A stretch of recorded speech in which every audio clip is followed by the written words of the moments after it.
Oh, yeah. Oh, good evening.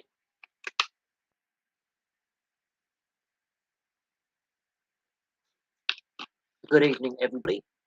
A lot has happened, obviously. We've had the beginning of the Rugby World Cup, and we will discuss that in great detail this evening. We've also had a lot of new subscribers, so there may be a lot of new subscribers who will be watching. So, a bit of housekeeping. If you wish to leave comments, you've got to be subscribed for 20 minutes or longer. Keep things civil in the chat section, and you'll see my moderators. Obviously, if you've been on live streams before, you'll know that moderators have the blue spanner icon, so they help me police things and bring things to my attention should there be any issues in the chat. Now, as I say, keep things civil. If you're a new viewer or new subscriber and it's your first time on live stream, just we try and keep politics out of it. Although in certain cases it's kind of difficult, but you just get questions in. Sometimes you can ask non-sporting questions, and we try and cover as much as we can. I normally start by discussing some of the big stories that are breaking right now or that are ongoing right now. Manchester United is going to dominate a lot of questioning for football fans or soccer fans, depending where you are in the world. The Rugby World Cup, I will do a video on how I think the Rugby World Cup is going so far in due course. There's a few issues I think that are present that are negative, and there are a lot of positives as well, and there's lots to discuss. So, sports news wise, Manchester United in the headlines for a variety of reasons. Obviously, the Jadon Sancho, Eric Ten Hag. I think public disagreement rumbles on. Obviously, he's due back at training today because he wasn't selected for the England squad, and so we'll see how that plays out. Considering Eric Ten Hag publicly criticised him in press conference before the international break, Jadon Sancho then goes back on social media and then basically has a pop at his manager. A lot of speculation about his long-term future at the club. Obviously, Mason Greenwood's at Getafe. He's been sent out on loan. Most likely will be sold either in the next transfer window or in the summer. Again, there are people saying, no, they want to keep him. His future's away from the football club. He will never play for Manchester United ever again. I have no doubt, and I can't see him playing in England again. I'm pretty certain on that. In regards to the Anthony situation, very, very similar circumstances to what has obviously gone with Mason Greenwood. He's been given a leave of absence by the club. A lot of these allegations about domestic violence and assault are based in Brazil. He's also got on social media to try and fight his corner.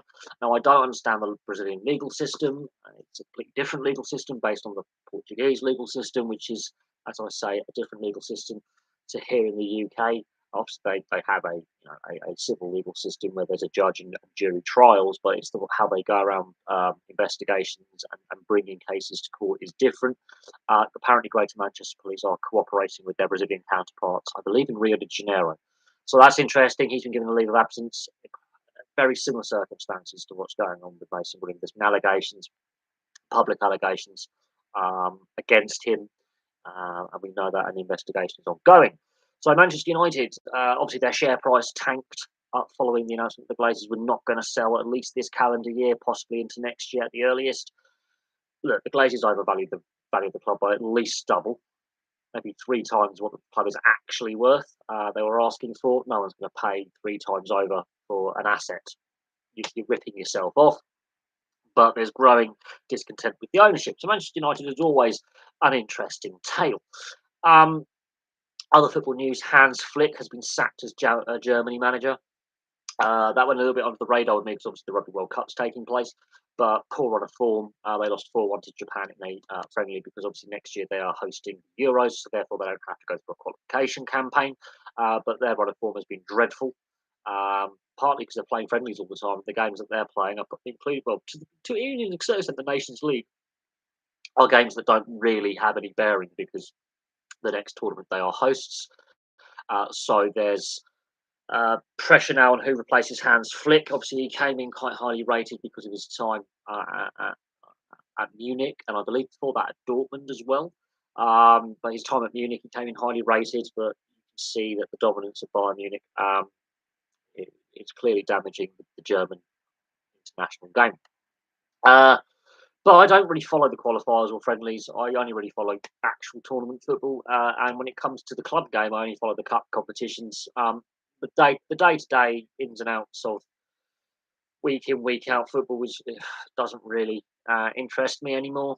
My viewpoint on the sport, and again I will use the term soccer interchangeably for those viewers from North America and the Southern Hemisphere, like Australia and New Zealand, is that we've passed that crossroads now. I think that the final nail in the coffin for me, for my love for the sport, was the European Super League debacle, following a couple of years of negative headlines. Before the pandemic and since the pandemic hit, there's been a lot of negativity and issues surrounding the sport for quite some time now. So I've got to do a video on my 5 favourite sports, an updated video, because back in 2018 I did a video on my favourite sport, or maybe 2019, listing my top 10. I think I'm going to do a top 5 this time round. Football doesn't make the top 5, by the way. Just going to drop it in there. Even though most of the content on the channel is football related, a lot of my more popular videos seem to be rugby union and rugby league. So make of that what you will out of that. Getting on to the Rugby World Cup, I will be doing a video on how I think my thoughts on the tournament so far. I think probably tomorrow. The next game isn't until Thursday, so it's refreshing that we don't have games every day. We have breaks in between games, which is refreshing. I think we've already seen some controversy with inconsistency with officiating. I do think, and I've had a disagreement, but I've had a different point of view to a viewer who left a comment in regards to the in-match reviews for yellow and red cards. I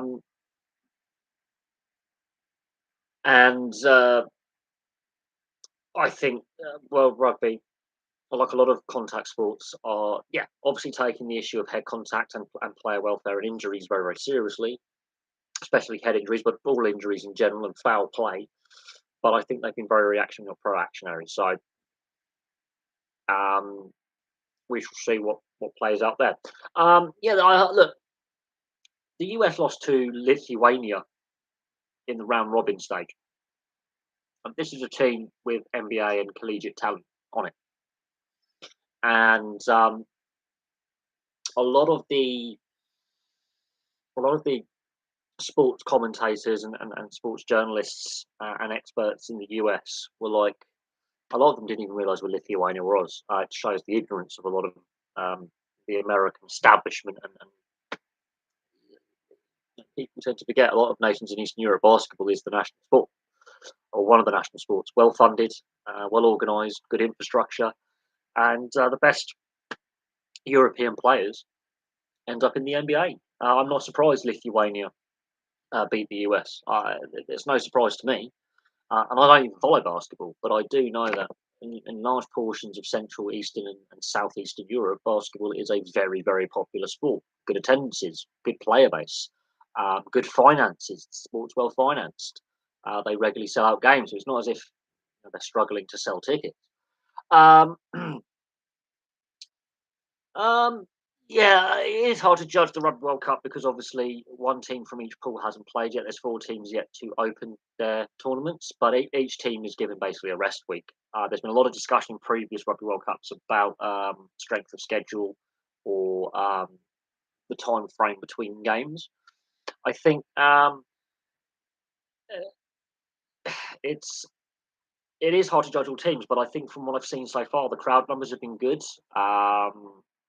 The speed of play has been faster than previous World Cups. There's only been 2 games that I think would be classed as stodgy, grinding affairs, and that's England and Argentina for the send-off and the sin bin, and Scotland against South Africa, because it was just a pure battle up front, and it was a pure grind until South Africa ground down Scotland and opened up a bit. All the games have been exciting in their own way, and there's been controversy. Now, I'm going to discuss the Tom Curry and Sigrid, the Chilean captain's yellow card, and the inconsistency in officiating. Then in the Scotland Africa game, Finn Russell only gets a penalty given against for a shoulder charge, and Jesse Creel gets no action for a high shot. So there is inconsistency, and I think the the bringing in of this review system where yellow can be upgraded or a red card downgraded in a 10-minute spell in the first 8 minutes, and a lot of very recent rule changes that I think have been rushed and are reactionary to, um, I wouldn't say the concussion crisis, but because we now know more about head injuries and CTE, they have been very reactionary rather than proactionary, and they keep changing, well, the laws of the game, the rules is the better way to describe it for North American viewers, but the laws of the game keep changing on a yearly basis. They don't allow new rules to bed in for several years before making an assessment of are they working, are they impacting the play negatively, positively. So there's that. But I think, yeah, it is hard to judge. Some of those teams that haven't played a game yet. Samoa, Tonga, Uruguay are examples of teams that haven't played yet. And so yeah, it is, and so neither are Portugal. So it is hard to judge how you know every team has uh, performed the, to this point and what their style of play is. But I do think the crowds have been good. Another area where I think the organisers have got wrong is the anthems. They ballsed that up. I've got nothing against a choir being part of the anthem singing, and it's a youth choir, so there's a lot of pressure on these young people to not foul up. Some anthems, like South Africa's, which has got 4 languages in, or the Welsh anthem, or the Japanese anthem, are very, very hard. They are very hard to you know um, not cock up. But yeah, I think the view figures on the channel and the growth that the channel's had over the weekend in the last couple of days has been fantastic. So there's a lot of new viewers engaging with the channel for the first time, or maybe re-engaging with the channel where they haven't engaged for 4 or 5 years. Um, but and the view counts have been good, and we've got loads of new people commenting in the comment section that aren't regular viewers, which is good. Subscribers, and so the growth has been good. Um, but as I said, there's some positives. So the crowd numbers have been good, and there's been some negatives, such as the inconsistency with refereeing, and I think a very confused situation because players who played the game, like high-end professionals and those in the media who follow the game as you're the rugby union correspondent, the rugby correspondent for this TV station or newspaper. This is a very they've ham-fisted things a little bit. There's been so many rule changes since 2000. I'm going to say 7 with these experimental law variations, which like the rolling maul, you could pull it down within uh, 2 seconds or something. You had a time frame where you could sack the maul, which was very, very dangerous, and very, very quickly they realised players were getting injured because mauls were collapsing immediately. Um, so they very quickly dropped that. But I will say this: that there are too many rule changes in a sport which is high contact, high speed. Far too many rule changes on a yearly basis now, and they don't allow these rule changes to bed in, and then they're reactionary when there are issues. So I think rugby union needs to get its house in order in that regard. There's too much micromanagement of the game. I think we've seen far too many yellows so far in the tournament, which is a concern. The yellow card count is possibly the highest I've ever seen since the yellow card, red card system was brought into the game. Um, and I think we could do it by World Cup since yellows and reds have been introduced, and how many we're seeing per round or per game. I think the average has gone up. It's very noticeable. There's only been 1 game so far without a sin bin. That is ridiculous. 1 game out of the opening 3 days without a sin bin in 8 games. 1 game, one game with no sin bins, and in some cases multiples in a game. That is not a good look when you've got very card happy officials and the officials are dominating the headlines for a controversial decision. On the basketball side of things, look, the Olympics is going to be interesting next year. I think the US losing and not even getting a medal and being behind, um, 2 European sides and the Canadians who are big rivals when it comes to international sport with the US, in that North American rivalry, there's going to be questions asked about the US Basketball Federation and the NBA. There's going to be questions asked about their player development system, the coaching, um, and also the players that were selected while they underperformed. There's going to be massive questions asked there. So um, very interesting. But as I said, Europe basketball is exceptionally popular, especially in more central, eastern, and southeastern Europe. It's very popular on the continent. Much like ice hockey, people don't realise how popular ice hockey actually is in Europe. It's the second most popular team sport for viewership, fans in attendance, and for value. It's actually more valuable than basketball. So let that sink in as well. Um, the North Americans, especially the US, underestimate the quality of our domestic leagues in a variety of sports, other than obviously European football. They really underestimate the quality of basketball and ice hockey, and they really do. Um, they are actually very surprised about how well structured our leagues are, how well invested our leagues are, the investment in them, the infrastructure, the fan bases, and the player development. They are really surprised because they think they are the best at what they do. Um, and they play a World Series in a sport without five countries participate at a decent level in baseball, and no team outside the US or Canada participates in the World Series. So let that sink in. Um, the NHL, so a lot of the good players come from Europe. Now, the majority, still the biggest percentage of players is still Canadian, but a huge proportion of the players are now European, and that's been the case for the last 30 years. Um, and the Canadians and the Americans don't always win the world championships, so let that sink in. It's a very competitive world championships every year. There's no one team that's now dominating every tournament, which is good. Um, Um, Valentine home situation. Well, look, for the North Queensland Cowboys, they didn't make finals, so their season's done. It will be interesting to see the outcome of the integrity unit investigation. That post stayed on Instagram for 3 hours. However, it has already widely circulated on the rest of social media. It's doing the rounds. It's still, up because people have shared it on Facebook, Instagram, Twitter, well, what's formerly known as Twitter, which is now X, and other sharing services, and people like myself, because I've done a video on it, are discussing it on things like YouTube and other video streaming sites. So the the way that it has now snowballed, it's going to be look. If he gets away with Cam Munster and Brandon Smith, I mean their punishments were pathetic, absolutely pathetic.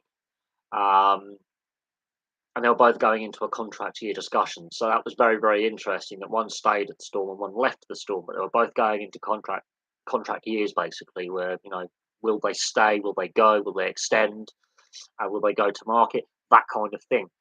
Valentine Holmes, look, he's a great player. He is a great player, but it the timing couldn't be worse because the team that he plays for underperformed this year. Did underperform this year, and that's noticeable that the team underperforms and he gets caught doing this.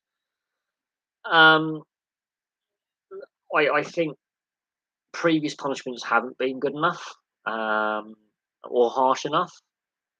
I think there is a wider issue, not only within the NRL, but a lot of leagues and a lot of sports. But in this case, it's not a one-off incident.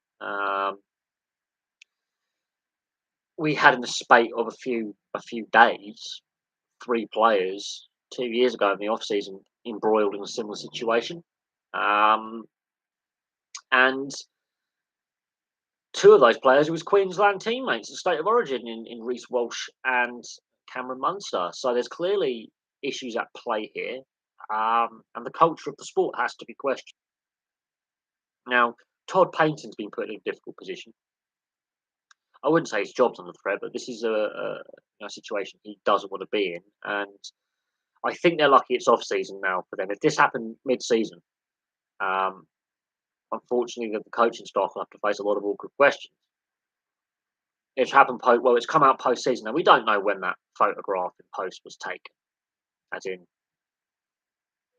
I think he was meant to send it as a private message, and he's put it on his story instead, like an idiot. I think he was gonna send that to someone privately, and he's dopely sent it on the public side of Instagram, or someone screenshotted it and then it's posted. But whatever the situation, it only lasted up on the site for 3 hours.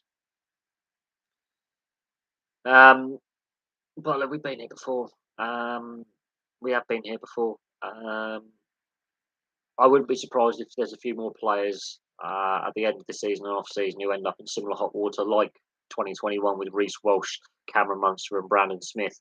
Within the space of like 24 to 48 hours, it all blew up there.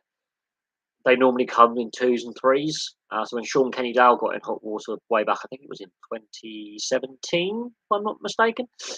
The very next day, I think it was Kenny Bromwich or Jesse Bromwich and Kevin Proctor got in similar hot water in a nightclub, and their statement really didn't help themselves. They were trying to explain themselves by saying we got really, really drunk, which then when they're on international duty and breaching team curfew and coming across like that, it says that the culture within the sport is a bad negative culture in that sense.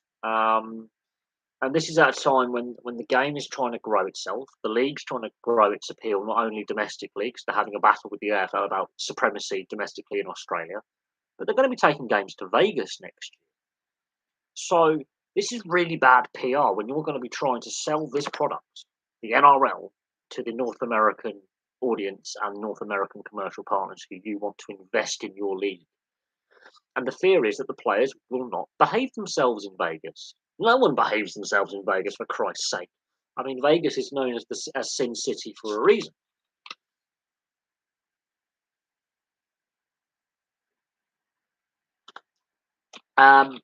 Well, the NRL needs a zero tolerance. I do believe in the three strike policy. As far as I'm aware, he's not had any previous blots against his name in that regard with issues with substance abuse. So there is a three strike policy before escalation. Now we don't know if there's anything happened off the field, but I highly doubt it. Um, he seems to be quite a popular player with his teammates. He's very popular with the fans. So, and I've never heard any rumours circulating about Valentine Holmes being an idiot until this point. But I think the NRL integrity unit in the NRL, and the same goes for Super League, and the same goes for any other major league or sport. I think we're seeing far more and more of these incidents come to light, rumours circulating come to light, and we can speculate. Oh, this player hasn't played for a while. Is he injured? Is he fully fit, or is there something else? I remember. I forget. There was a couple of football players in the English Premiership who didn't play for a while, and it wasn't long before that there was a undercover news reporter for one of the main newspapers suggesting that several players had failed or been found to be using class A or just drugs, but recreational substances, and suddenly a couple of players aren't playing for a while. Now, I believe on strike one and strike two, you're allowed to remain anonymous. When it's the third strike on the three strike policy, then it becomes public knowledge that you know you're an idiot. Unfortunately, this is not just isolated, as I say, to the NRL and rugby league. The AFL's got a problem as well. Uh, remember Ben Cousins, if you're older of a certain age, if you're a sports fan of a certain age, regardless of I need to. I've eaten too much dinner, so I'm feeling a bit. Bleh. If you're a sport, oh, that's better. That's better. If you are a sports fan of a certain age and grew up in the 90s and the 2000s and into the 2010s like I did, so if you're in your 30s, maybe early 40s, the Ben Cousins situation at the West Coast Eagles. in Perth, one of the greatest players in the AFL of his generation. There is no doubt that he was one of the best players of the 90s and the 2000s. It was off field that there were issues. And if you watch the Ben Cousins story, there's two documentaries. One in 2010 and one, I think it was either in 2020 or 2021. And obviously, there's been a 10, 11-year gap in between. And you can see that his health is clearly impacted now. He's been to prison a couple of times. He's basically homeless. He's broke. Um, he's not in a good place. So there's that. If it was performance enhancing, it'd be more serious. Well, absolutely. Well, there's a ban list for a reason.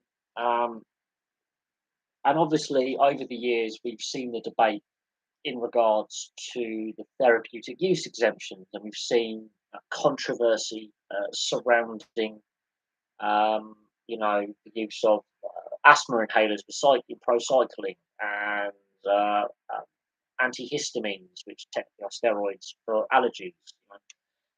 And the Jiffy Bag controversy with Team Sky, what is now Grenadiers Enios, or whatever it is, Team Enios, formerly Team Sky,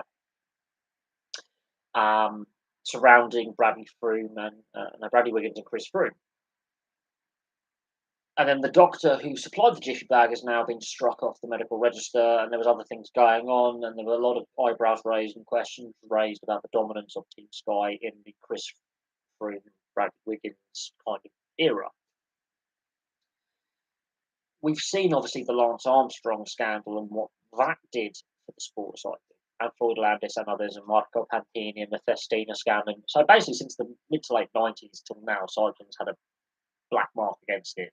It's a sport that has that shadow over it. Same with track and field athletics. But because it isn't, I think they can sweep. Look, I think the difference in this case to, let's say, Zach Ardeg, who I covered quite a bit on the early days of the channel when he first got banned for drugs test with cocaine in the system, just before the Super League Grand Final, when he was a Castleford player, when he came back from Penrith. He did get a ban because it was caught on a test. Now, whether they had specific information that it was a targeted test or it was a random test, that same game, two other players that he was playing, I think that same week, there was two players in the same game on opposite teams who both also failed. So there's evidence-based testing where there's like Bronson Sherry, for example. That was a targeted test against that individual player because they had evidence or suspicions that he was doping. That proved to be correct.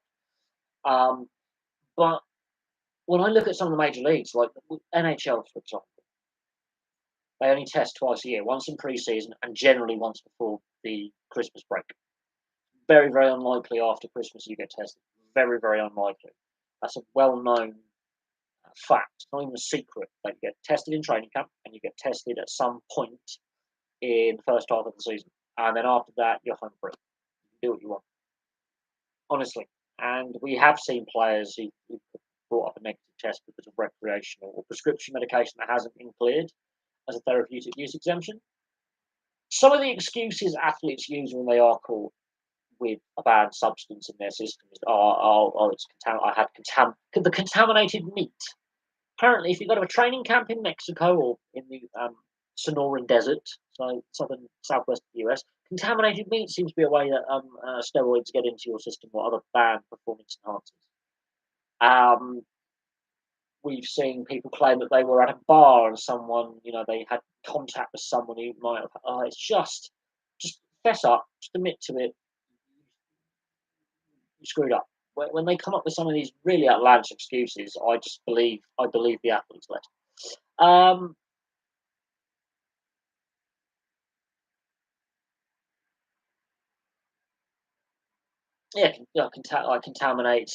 Contaminate beef, contaminate chicken, contaminate pork, contaminate drinks. Also, some of the excuses used are laughable, and they've been laughable for a long time now, very long time. But it makes me chuckle. It does make me laugh that The NFL, for example, I'm wearing an NFL jersey. It's 49ers. If you watch the Pat McAfee show, he does occasionally mention when a player is put on uh, the wellness program, the drug and alcohol program. Um, he does talk about in length the the structures in place, and if you miss just one piss test, you have to go all the way back to the beginning of the program. Like 3 or 4 stages to this substance abuse program. You're in it for a long time. It is the way it's just. And in Pat McAfee's case, he just drank a bit too much and ended up falling into a canal. I'm not joking. He got a bit drunk and had a bit of an embarrassing public incident. It wasn't as if he was going out and hitting the gym from steroids. At the same time, because some of these leagues have so many negative headlines, it unfortunately does become, okay, a player's been caught with a driving offence, DUI, a firearms offence, unregistered firearm, a cannabis offence, unlicensed cannabis product.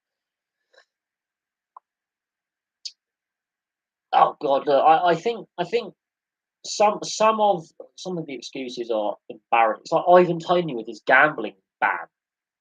He still does not accept responsibility. He was guilty. He even did. I think he contested some, but not all the charges. He admitted to a lot of the charges against him with his gambling breach. He said he won't take any responsibility.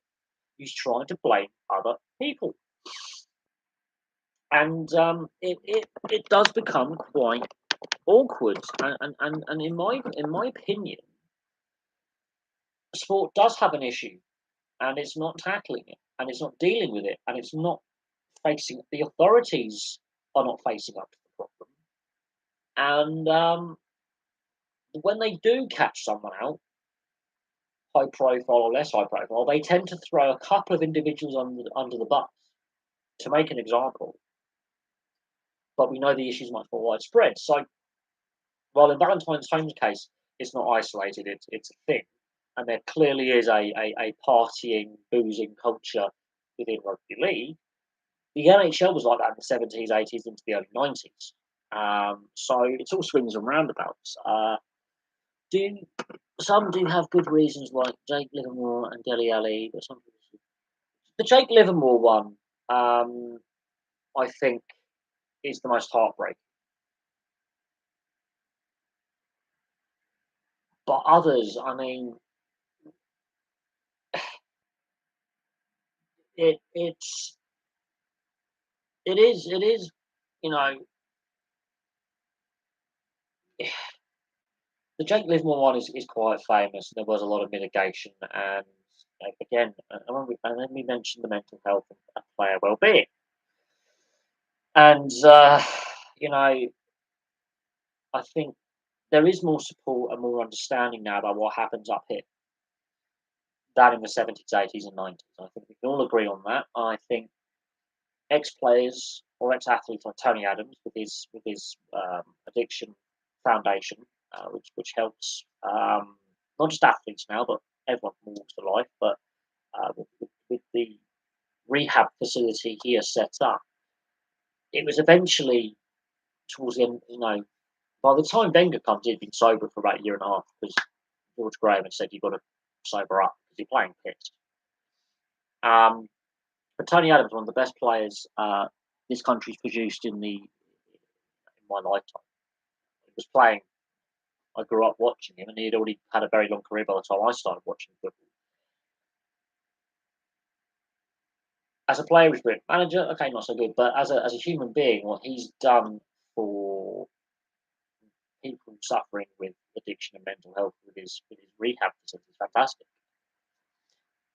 But the scary thing is, we still have those Paul Gascoignes, we still have those Paul Mersons in England, in British sport, and of course we've got the famous Diego Maradona. Um, and his well publicised off field dramas and on field dramas, and he did fail a test. He failed 2 drugs tests actually in his career. The '94 one was, I think he failed 2 or 3.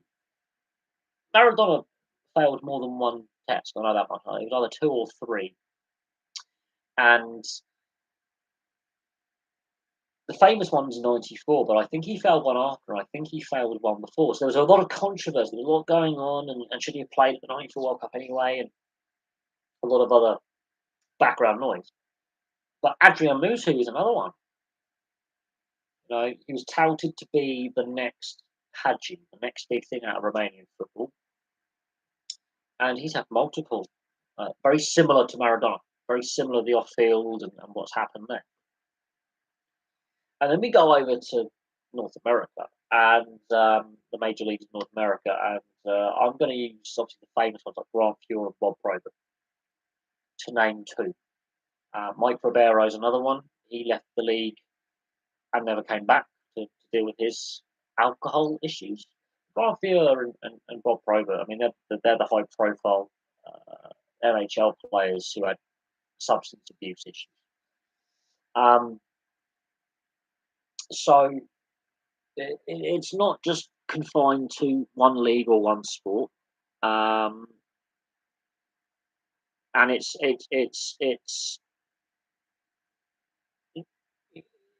clearly an issue that's been there for the best part of 30, 40 years. This is not something that's just happened in the last few years, because Maradona, playing from the 70s to the 90s, Probert and Grant Fuhr from the 80s to the 90s into the 2000s, so to our lifetimes. Tony Adams and Paul Merson and Paul Gascoigne, all contemporaries playing in the 80s and 90s into the 2000s. So this issue, we're going back 20, 30, 40 years here, has been a problem. And even now, this problem still persists. So there's professional sports organisations and leagues have a lot of questions to answer, because it can't just fall just on the individual player who's got an issue, or how they end up in that situation. Everyone's got circumstances, and Jake Livermore's case, which is a very well-known case here in the UK, it's very well documented. But the clubs, the teams these guys play for, the leagues they play in, and the governing bodies need to actually take a long, hard look at themselves and even if they have to do anonymous surveys and try it. When it's anonymous and it's confidential, you will find that the players will talk.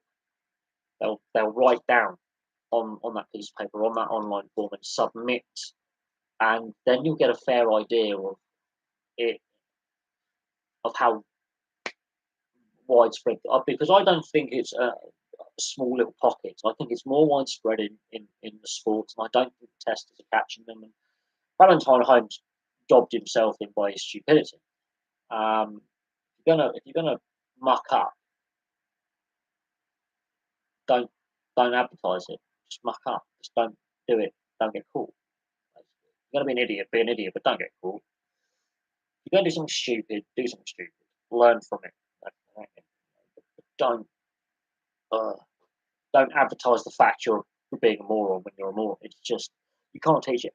The USA '94 World Cup. I mean, that celebration is obviously the infamous one. And of course, the following day or 2 days later, I can't remember, the following day or 2 days later, obviously all the news all broke. They failed a test, and then you look at what was actually in his system at the time. I'm surprised he could even get on the field. And because he had cocaine, amphetamines, methamphetamines, barbiturates, cannabis, alcohol, painkillers. He had a cocktail in his system. Like, he had enough substances in his system to kill many a rock star. Let's just say that. How he did not die from what he had been partying hard. Clearly, he had been enjoying his time in the US quite clearly. And because he was such a big name, and the weight that he carried within the sport, within Argentina, he was a law unto himself. It was like Diego Maradona does Maradona things, you don't interfere. So he was bigger than the game, which is his brand had got to that point where he was seen as undroppable. You couldn't drop him. You couldn't play him out of position. You couldn't just Maradona did Maradona things, and the head coaches were basically coaching with one arm tied behind their back because of who he was. Any other player, he's removed from the team quietly, dropped, whatever. But when that obviously came out that well, it just showed that he was a functioning addict. That's what it showed, was that in order for him to function at this point in his addiction, um, it helped him still perform his daily tasks. But from a lot of reports, and if you watch the Diego Maradona film, the documentary, he was almost unable to train half the time. It got to the point when he was at Napoli that it was very, very clear and obvious that he was things were going horribly, horribly wrong. But all his issues actually started at Barcelona, ironically. By the time he gets to Napoli, it's already starting to go wrong.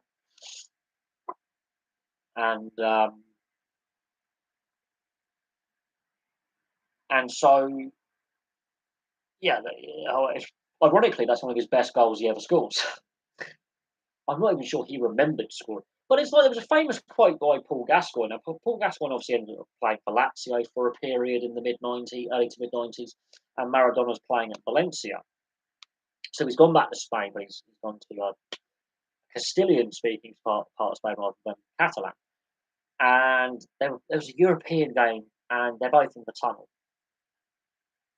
And Gaz has obviously been on the old sauce. He's had a party the night before. He's been on it. And obviously, Gaza speaks a bit of Italian by this point. Of course, Maradona speaks Italian as well. They converse. And obviously, Maradona speaks a bit of broken English as well, with all the fame and stardom that obviously he's had at this point. And Gaza obviously goes, "Oh Christ, I've been on the sauce all night. I've been drinking all night. I'm still pissed." And Maradona goes, "Oh, don't worry, I'm coked off the tits." Basically admits, "Oh, don't worry, I'm still hammered as well. I'm still high as a kite." They were the two best players on the pitch that day. And I think the full match replay of is on YouTube somewhere, but you see Gascoigne and Maradona, they're absolutely bollocksed. They're completely how they even were allowed to play is ridiculous. Yeah, imagine if both Gascoigne and Maradona were sober. That would be ridiculous. Two of the best players of their era playing against each other. One is still drunk, and one is still high as a kite from the night before. And then allegedly after the game, obviously normally with a European game, the away team will go back to the team hotel or get straight on the flight and bugger off. Paul Gascoigne was known to disappear for days. No joke. Didn't matter when he was at Newcastle, Spurs, Lazio, or Rangers, or Middlesbrough. Gazza would be on the away team. He would get the bus down with the away team, and he would then disappear for 2 3 days at a time.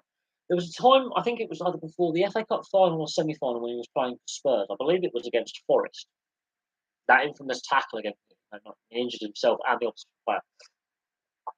The night before the game, the team's given a curfew, and obviously at the front desk, head coach's guy was obviously told the concierge, "Can you just tell me when the lads turn up? I want to make sure everyone's." These are high profile. Even back in the 80s, 90s, football players were high profile. Can you just let me know when all, because they obviously booked the hotel, they booked their rooms. Obviously, you can ask hotel staff, can you just let me know when all our party are back, especially when there's work function. And they can't find Gascoigne and one of his teammates. They're playing squash in the hotel gym at 3:30 in the morning, 4 o'clock in the morning. They're playing at Wembley at they've got to be there at midday. 6 hours later, he's playing squash. Now I can't remember who the coach was at the time, but he can't drop Gazza. He drops the guy who was his teammate drops the bench. Gazza plays. I think it was was it the 90 or 91? I think it was the 91 FA Cup final that the Spurs win. He's playing squash. So he would do that. There was another one at Newcastle where on the training paddock, the ball gets kicked over. Of course, the old Newcastle training ground, you know, side of weird, right by like terraced houses. Ball goes over, disappears over someone's garden fence. Dad goes, "Don't worry, I'll go get it." Disappears for 2 days. When he was at Lazio, he uh, went out with his family, went to Disneyland for 2 days with kids, with his stepkids, took them to Disneyland in Paris. Disappeared for 2 days. Just that.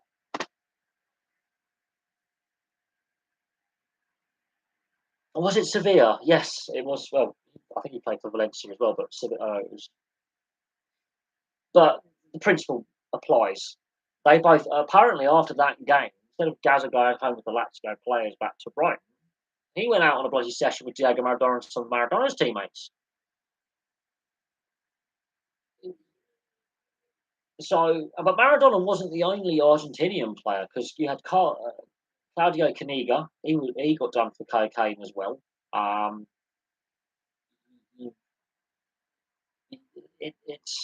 it's there was clearly an issue in the 80s and 90s with the part. If you listen to the Under the Kosh podcast, some of the drinking stuff, and they're kind of proud of this moronic behaviour. It is moronic because they talk about it with pride. Like even now, when there's still that kind of entitled attitude, and they still go out on these lads' night, and you wonder why the players end up getting in trouble in nightclubs, pubs, and bars, and the drink driving. And well, then you've got the Carl Walker case, and Carl Walker, I mean, he did stuff during lockdown, which was unacceptable. Oh, well, so when did the culture and mentality change to play? It hasn't. It's just it hasn't. It hasn't. Honestly, the amount of players you get, you end up in trouble, and there's loads in the lower leagues and at the higher levels. You get done for drink driving. Hugo Lloris, for example. The mentality hasn't changed. Just because you got Cristiano Ronaldo at the World Cup, I am brewed or the Euro time. I must get water, no Coca-Cola, no beer. And then the Ukrainian player, uh, Yarmolenko, he's like, give me as much beer as you want. I'll have as much beer as you want. Players like Ronaldo, who were so egotistical about themselves, remember this: there are allegations against Ronaldo of improper conduct. So just because he's like this super healthy, weird, egotistical freak, his kids live really quite depressing childhood, really, from what he states on his Instagram. That his public persona of this chiseled. Like, look at me, I'm an athlete. I don't think he's the best player of all time. Well, he scored a lot of goals, great. He played on stacked teams. Same with Messi. They scored. Wow, look at the teams they're playing.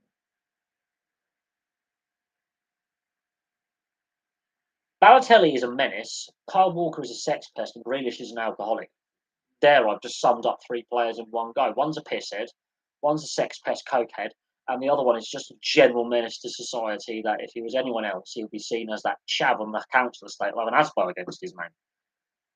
Grealish, people are saying, oh, look, let's let him get. It's like Jack Wilshere. Jack Wilshere was a, a, a lost talent.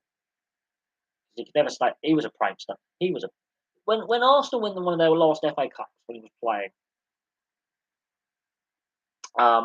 And he's off his rocker on the team on the parade bus, and he's swearing, and he's like, "What do you think of Tottenham? What do you think of Tottenham?" That was an embarrassment. But people saying, "Oh no, let them celebrate, let them get the head." Grealish, when he was at Villa, was a nightmare, but he was their best player, so they've got to go, how do we deal with our best player? In the end, I can see why they sold him. I think Villa wanted to build their team around him to be successful, and then Man City were like, well, we have money, and clearly Pep and his scouts have overlooked all the off-field stuff. He's still doing it.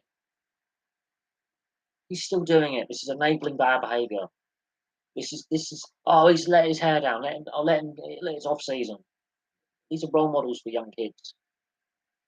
So when we have the Valentine Holmes, conversation, he is from a minority background, a disadvantaged background for the demographic that he represents, the Aboriginal and Torres Strait Islander community, which is, at the moment there's a big discussion about changing the Australian constitution and various things going on there.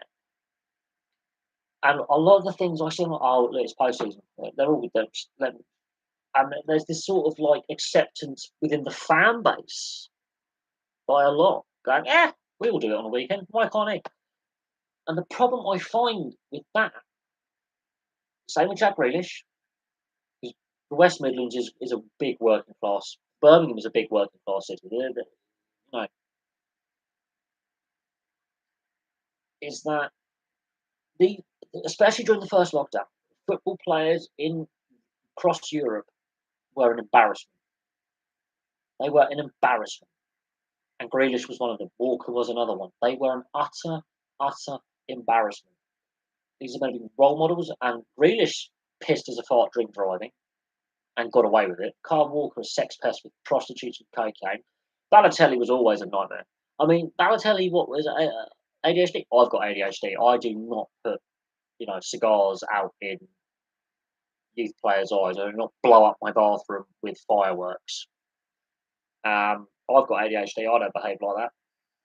I've done some silly stuff, but I've never done it where it's deliberately hurt someone else, or put anyone else in unnecessary risk that they are not willing to take.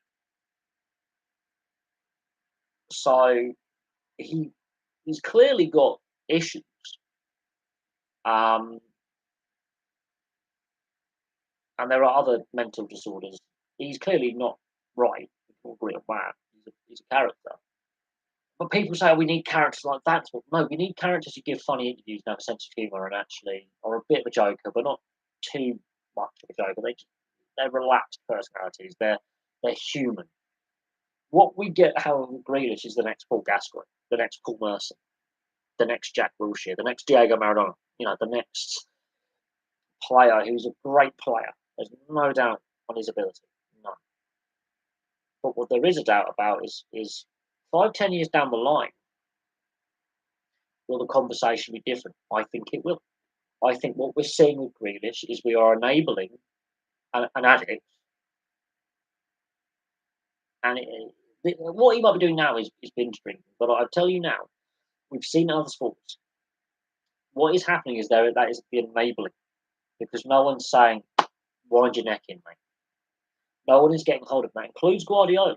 And it's because they're winning. If Man City weren't winning titles and people trophies all the time, we're having a different conversation. We're having a different conversation if suddenly Pep's not winning. If the team isn't winning. Pep is allowing bad behaviours to happen under his watch because they're winning. A lot of stuff at Man City, much like Man United, are not allowing the bad behaviours to continue because players who misbehave are stood down. They are moved on. They're out. But when things were going well, again, that was sort of, we can get away with that a little bit. We're winning. What's impressed me most at the Rugby World Cup so far? The speed of play and the fact that every game has had tries. Although the England game only had the one, the South game only had the two. But apart from those two games being a little bit more of a physical battle and scrappy, I think the other games have been really entertaining. At some point, every side has led a game. At some point, every team has led, which is ridiculous. Every team has led at some point, apart from Scotland. The only team not to have at any point led a game they've been playing in is Scotland. So far, I think the speed of play, the willingness to run more than kick. I think there's a bit less kicking. I think Ireland is going to be one of those teams that kicks more than others. But the willingness to run from deep, the willingness to offload, it's like watching a bit of hybrid rugby league, rugby union combined, because there's the amount of former league players who are cross coders and the amount of ex-league coaches or players who've gone into coaching at assistant or head coach level, like Farrell and Sean Edwards, for example, I think is starting to have an impact on Union. Is there's a lot of leagueisms, as I call it, back of the hand offloads, stand up choke tackles, which are becoming more prevalent, but that was been in the Irish game for years. Some of the set plays where they have wraparounds and dummy block runners. There's a lot of league influence on Union at the moment, not the other way around. And Union with the 50-22. I don't like that one. They're borrowing too much from league in that regard. I think that's another reactionary rule change by World Rugby. And we've seen a few of them, but so far they're not resetting scrums all the time. The refs are saying use it. I think that's a directive just to speed up. Stop with all the reset scrums. If the ball is available to get out of that scrum, use it. Where will Forest finish the season? It's going to be a very, very interesting season. I don't think it's as easy to predict as we think. I honestly don't. I don't think it is as easy to predict as I think. I think there's a shift now. Brighton, Newcastle, Man United, and Chelsea in chaos. I think it's going to be a lot harder to predict going forward how the seasons are going to play out, and especially with the new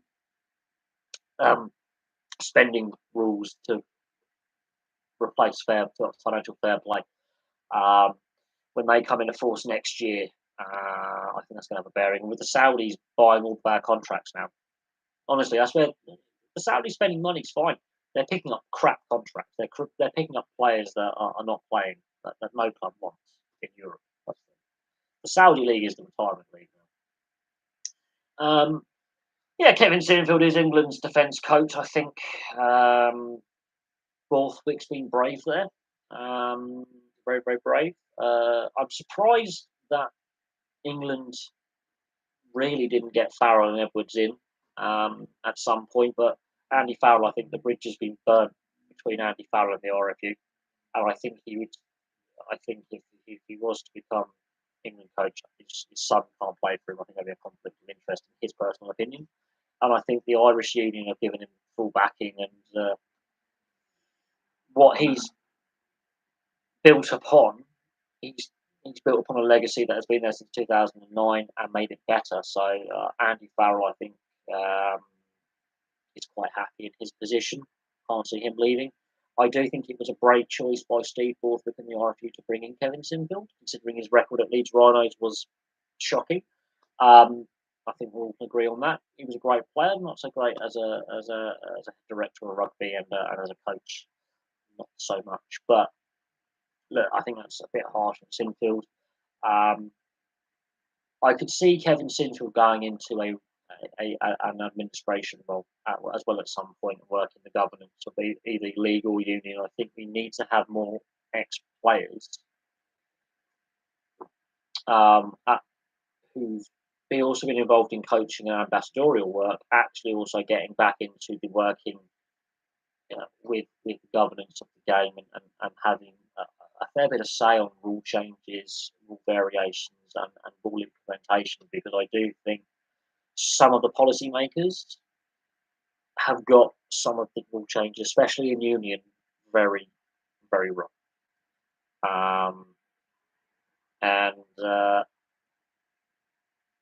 I think we are going down a very reactionary, slippery slope with a lot of the rule changes. That's what hasn't impressed me. I think there's a lot of confusion, a lot of mixed messages to the officials, a lot of inconsistency with the officials, and we need to take interpretation and just call the rule book. Referee by the rule book or the laws of the game rather than by interpretation of the laws.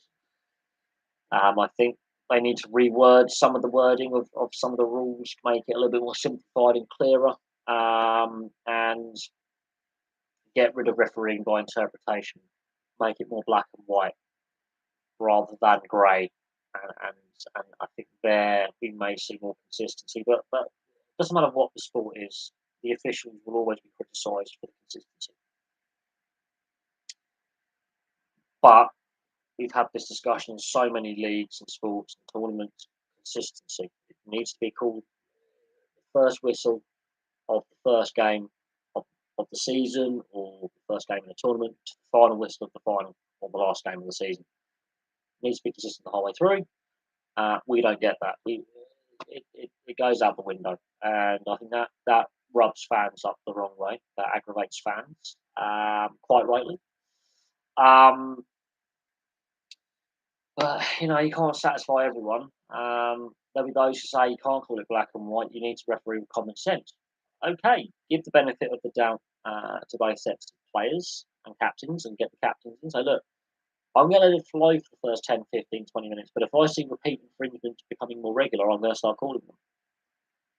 That's a way to, basically referee with common sense. Is you let the game play for a little bit. You get a feel about, hey, is there niggle in this game, or is this game being played cleanly and fairly?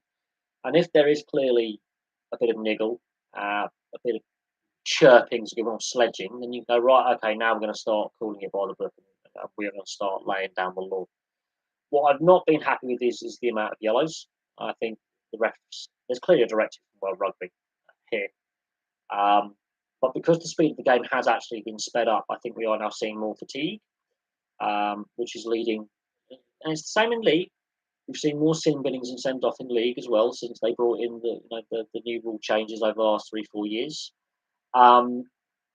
There needs to be a period of calm, in a sense, where they allow these new rules to bed in. They allow the players and the coaches to get used to them, and play within them. And then we hopefully should see the sin binnings drop off and the send offs drop off. But as I say, we've seen a spike, a rise in the average of sin binnings and reds at international level. Let's say every 10 games. So far, we've had 8 games, only 1 game has not had a sin bin. So let's say out of 10 games, you're going to have maybe 8 will have sin bins or send offs out of 10. So about 80% of games are being impacted by the sin bin or send offs. That for me is too high. It should be the other way around. It should be about 20%. So I think with all these rule changes, rugby are bringing in, and then if you look at the rugby league and the Super League and the NRL that they're bringing in as well, we are seeing an increase in players being sent from the field. That will drop. Is Novak Djokovic the GOAT? Well, on titles won, yes.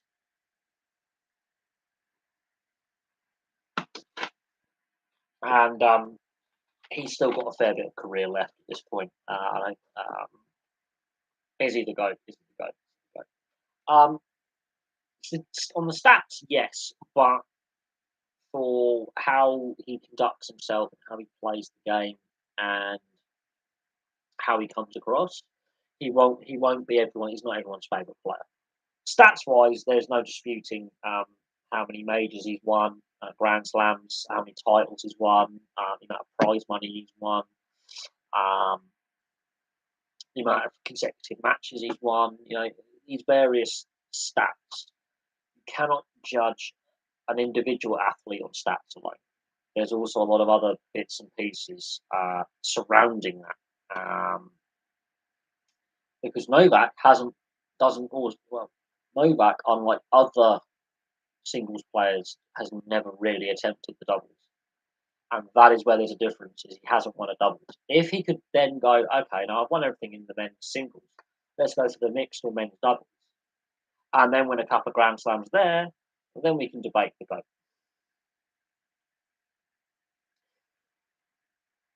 Until he does that, then you can go, well, he's won it in all 3 formats that he played. Mixed doubles, men's doubles, and the singles. So, yeah, in the singles competition, he's won everything. Until he can win a mixed doubles and a men's doubles Grand Slam title, there are other Grand Slam winners who've won in the singles and in the doubles. And that is where you can transition your skills. Until he does that,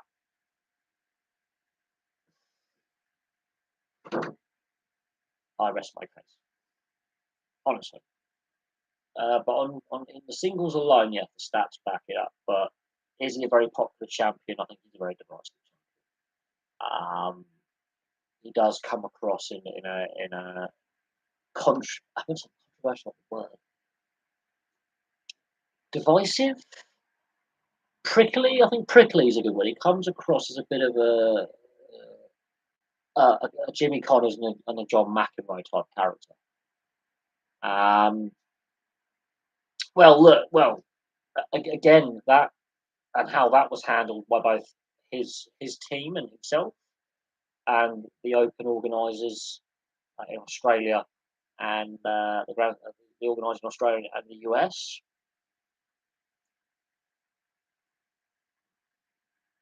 That no one came out a winner there. He was not the only player impacted by the Australian visa situation in regards to vaccination and all that. And there was a few other players. I think it was a high-profile women's player. I forget her name, but he wasn't the only player. But he was the one that the media gravitated to because of his standing within the sport. But I think it's the way the whole situation played out and how he didn't want to abide by the rules. Um, the, the world is it the World Tennis Tour? Is it WTP or whatever it is? The World Tour and all that. They had agreed all these protocols with the various tournament organisers and countries where tournaments are played, and he didn't want to agree to sign up to those conditions. So to be fair, um, yeah, it, so yeah, it's controversial, but in order to enter some of these tournaments, you had to meet certain requirements. He didn't meet those requirements, and then he's trying to say that people are trying to say this is to stop him winning. But no, he refused to sign up to the requirements to play to enter a country. He refused to abide by a country's visa requirements, even if they're temporary visa requirements because of a pandemic. He didn't want to sign up to it. So you know, and then he's trying to be this, and then they were trying to paint him off as this kind of anti-vax martyr kind of. Look, he's a very controversial character, and so is his father, are very controversial, and some of their links with certain political figures around the world are controversial, and some of their statements politically are controversial, and you're not gonna please everyone. Um, but you know, it is what it is. I mean, he was fully aware that if he didn't sign up to the protocols that had been agreed between the tennis governing body and the Australian government, including the state of Victoria, then it was going to be a bit awkward if he was going to.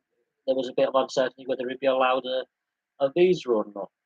Um, at the end of the day, there's a lot of people who are still anti-vax and vaccination denial, and they're saying COVID's a hoax and it was a planned pandemic. And there's definitely a lack of trust in authority and a lack of trust in um, and again, social media has helped spread this BS.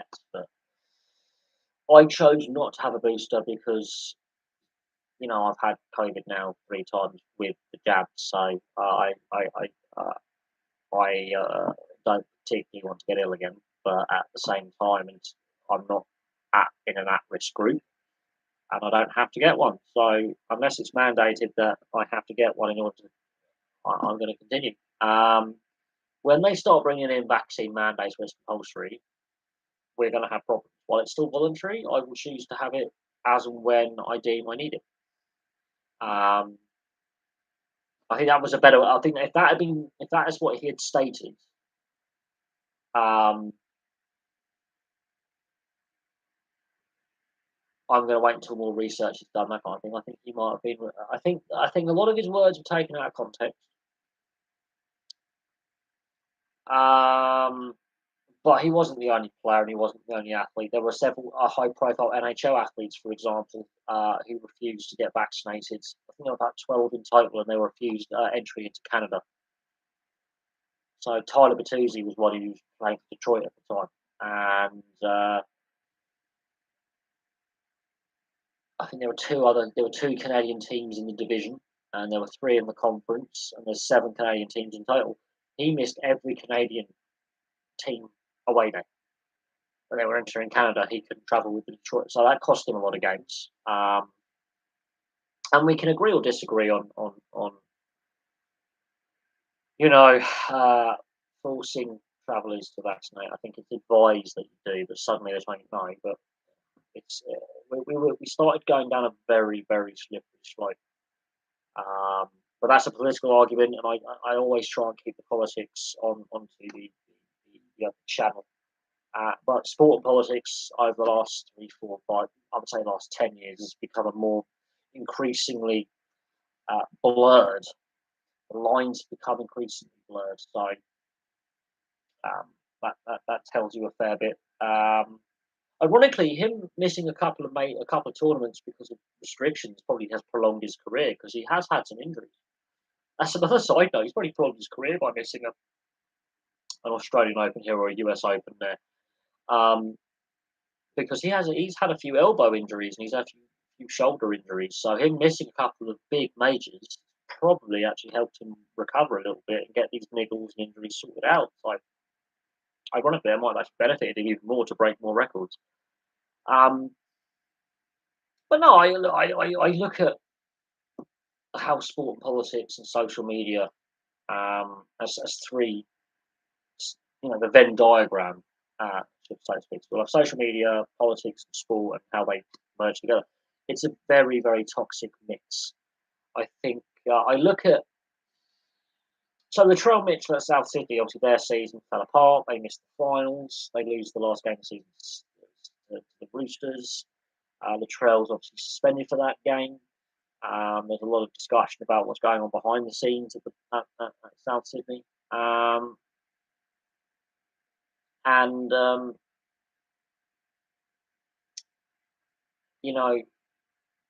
social media of that, not good.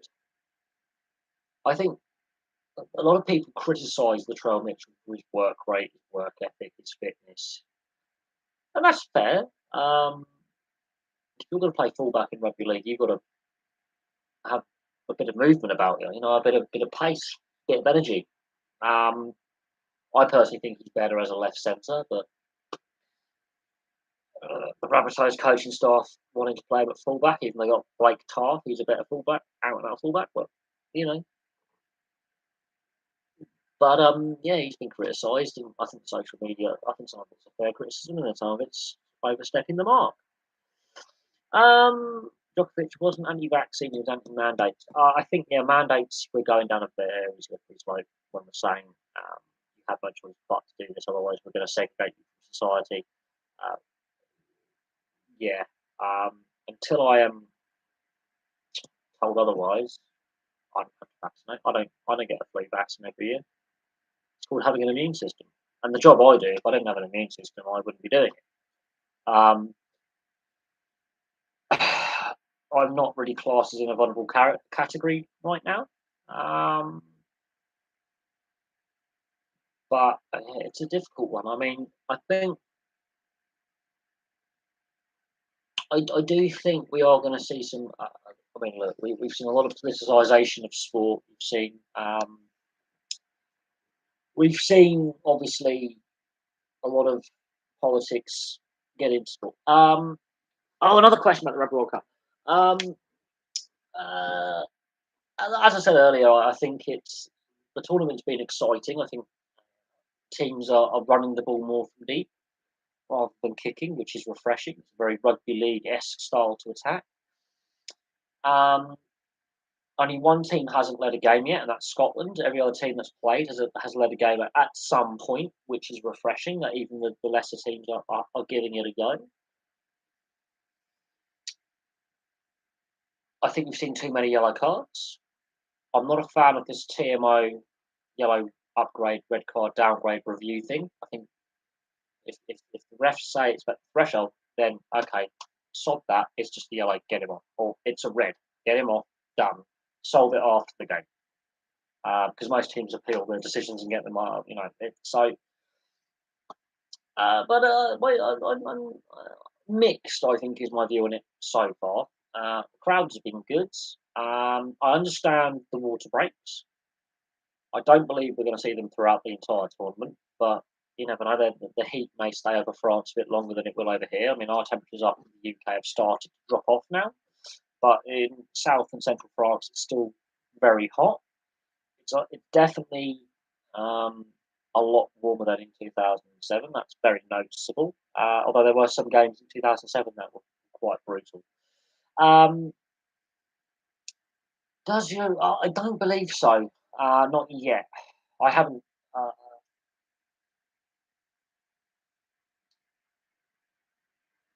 um, but Union is starting to adopt rugby league type rule changes in regards to kicking the 50-22, which is too. I think both league and union have made too many rule changes over the last few years, and I think that's definitely causing a lot of problems. And I'm going to have to move again. I can't lie like this for too long either. You can tell I'm a bit of a fidget tonight. No, I think too many rule changes with union. I think league has just about got their rule changes right, and they're now allowing the rules that they adjusted to bed in. I haven't heard of any more pending rule changes on the horizon with league. Um, I think they finally realised we've made a lot of rule changes. Let's let them bed in a bit. Um, there will be a period of adjustment, but I think Union are making too many rule changes too often and rule adjustments too often and interpretations of the laws too often. I just think we just got to take the game back to where it was in about 2003 to 2007 and leave it as that. I think rugby union was at its peak in the early to mid 2000s. I think we had got the balance right with the rules that we had, and then the experimental law variations, because World Rugby liked, experimental law variations. Um, so I do think World Rugby is just too much micromanagement of the sport in regards to how we're going to play, how we tackle, how we clear out. Just enforce the rules that existed beforehand. Like high contact should have been high contact and therefore a sin binnable offence as minimum. But they tinker and they tinker and they change interpretations and they make more variations to a rule variation, and it's leading to inconsistencies with the officiating, and it's leading to fans, coaches, and players and ex-players and coaches being very and I think I think they've been reactionary with the accidental head, you know, the Tom Curry and the Sigrid yellows. Obviously, Curry's was upgraded. I think they've got that wrong. I think that they've definitely been too reactionary to a problem that does exist. But now, for example, if we were to, I've got a massive bug in my flat. You, oh dear, that's going to annoy me. But no, I think World Rugby's been far too reactionary to concussion. Um, that bug will die soon. I will have it. No, I do think World Rugby's been too reactionary in regards to the head contact, and if it's deliberate or accidental, or you know, that bug is going on. And it is having a negative impact. So there's that. That bug is that's a big bugger, isn't it? It's a big one. In regards to the Wales game last night against Fiji, I mean, I think reading the comments section and looking at the response, I think the referee, I think the whole refereeing team, there should have been at least a penalty try in there for a no arms tackle aimed at the knee. where the Fijian player allegedly knocked it over the line, even though he's got contact with a hand on the ball. Not downward pressure, apparently, but hand on the ball. Uh, that is a massive bug. Size of my bloody hand. Jesus. Anyway, I thought I heard some buzzing in here. Big boy. But no, Wales game management poor. I think they need damn big to stay fit if they've got a chance to get out pool stages and try and go on a run. You could see when he did start to have those little niggles in the injuries and the hip and the lower back and he was limping a little bit. He was obviously less impactful. When he goes off, they completely lose the game management. Um, I think Wales and England they win their first games, and I think England's one was Ford, um, taking over the the. the I'm going to have to bug out my flat, otherwise I'm going to go nuts. One.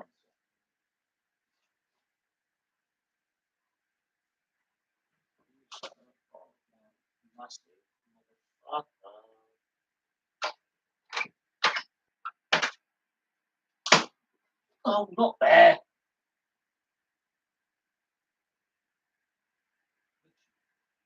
Get out of my flat. Ah, there is a rather large bug in my room. It's quite funny, actually.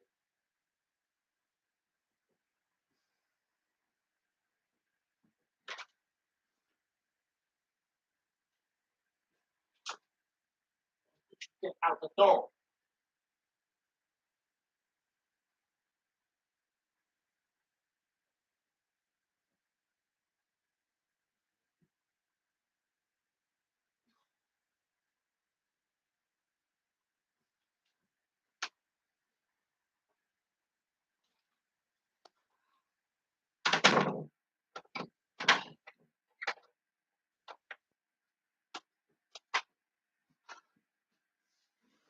Removed. Right, I got rid of the rather large bug. I just got him out my door. No, Wales and England. I think England's game. I think Ford, as the fly half, stepped up really, really well and took control of the game in very awkward circumstances. And he was helped by Argentina having a complete implosion for 77 minutes. Um, Argentina, I don't know what happened there, but every team has this bad performance in them. Every team has. Oh, for fuck's sake! Another one.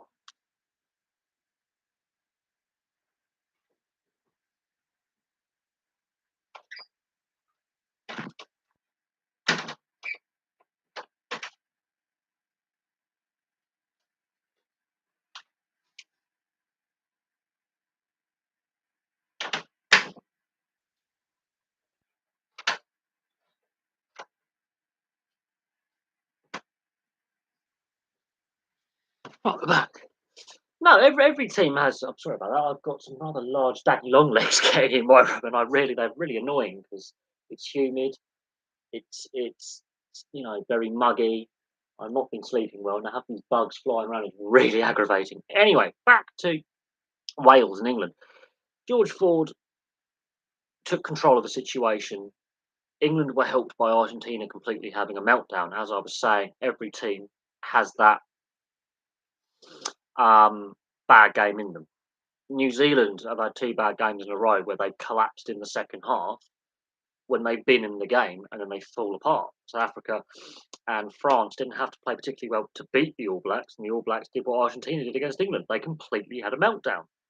Um, and Argentina and New Zealand are two world class sides. They're going into this tournament. I'm thinking these could be sides that play the World Cup final. And they both had really, really poor defeats where they didn't even get a losing bonus point. So let that sink in. Um, Wales, they didn't play well and they held on for a win. I think Fiji can take more out of that game than than um, than Wales. So there's that. Do bigger YouTubers negatively impact smaller YouTubers? The channel's growth in the last day and a half, 2 days, I would say no. Um, I don't know how much the channel's grown since I got in, but I know since I've actually got in from work, I've had like at least another 3 subscribers. So in the last day, I've had some really positive growth the last day, 2 days. So I don't think so. And I mean, I've been slowly building up the subscribe. I mean, I've had 2 more subscribers. Um, in fact, yeah, today I've had 7 subscribers in the last 4 or 5 hours. I think when I got in from work. So no, I've had more subscribers subscribe literally within the last hour since I've started the live stream. I've had 2 new subscribers. So I don't buy into that necessarily. Um, but I think it all depends on how you present your content. I do it without all the, the graphics and the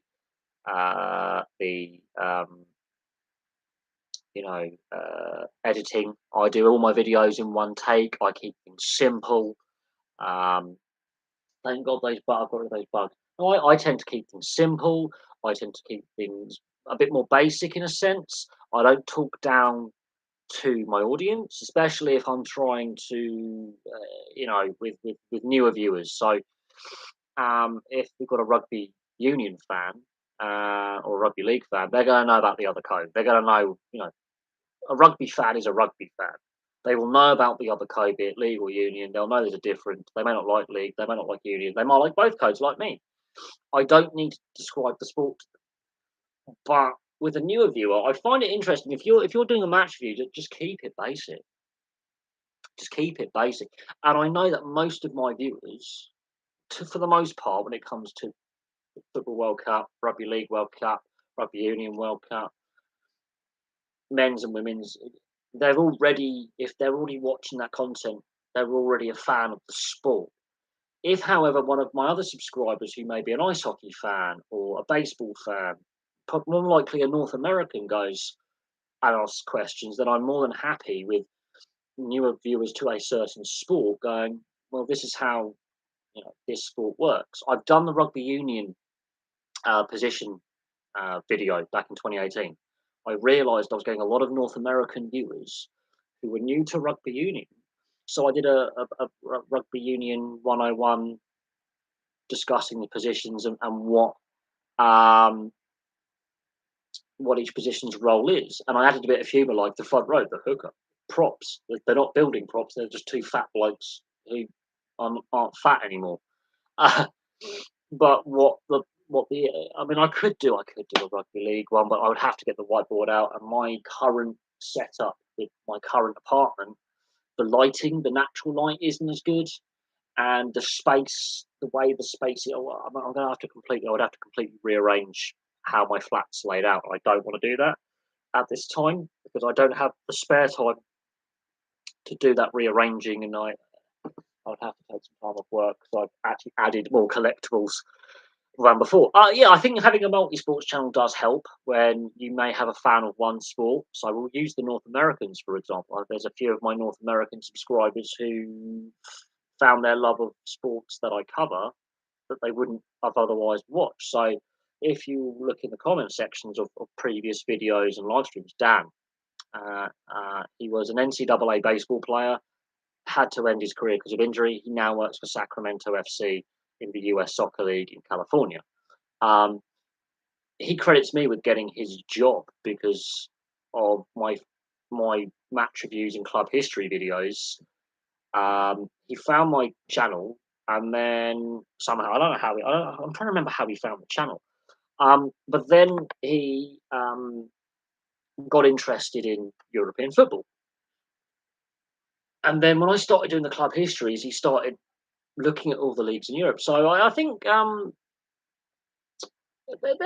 mean, there's a few YouTubers that I follow who started off small, and that one video blew up. I mean, I'm looking at my view counts from the weekend and the rugby and the World Cup games. They're fantastic.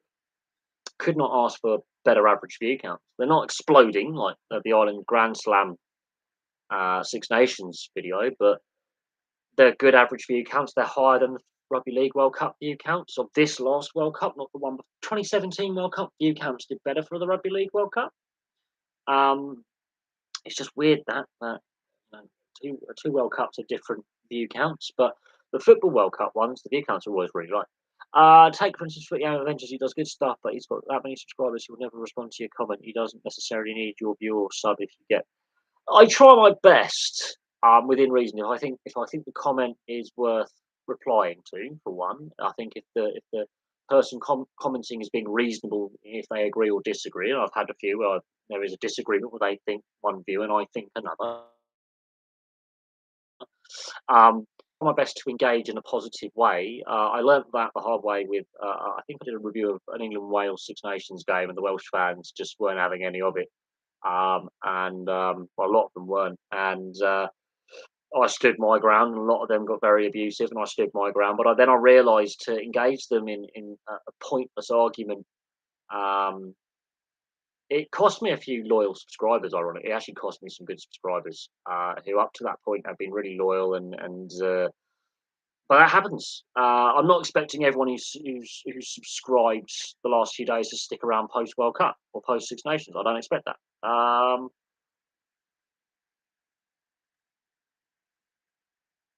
But when look when you got influencers complain, there was a Twitch streamer and she goes, "Why you who demanded you got really crappy." There's a it's on Instagram, who demanded you can't give me five measly dollars.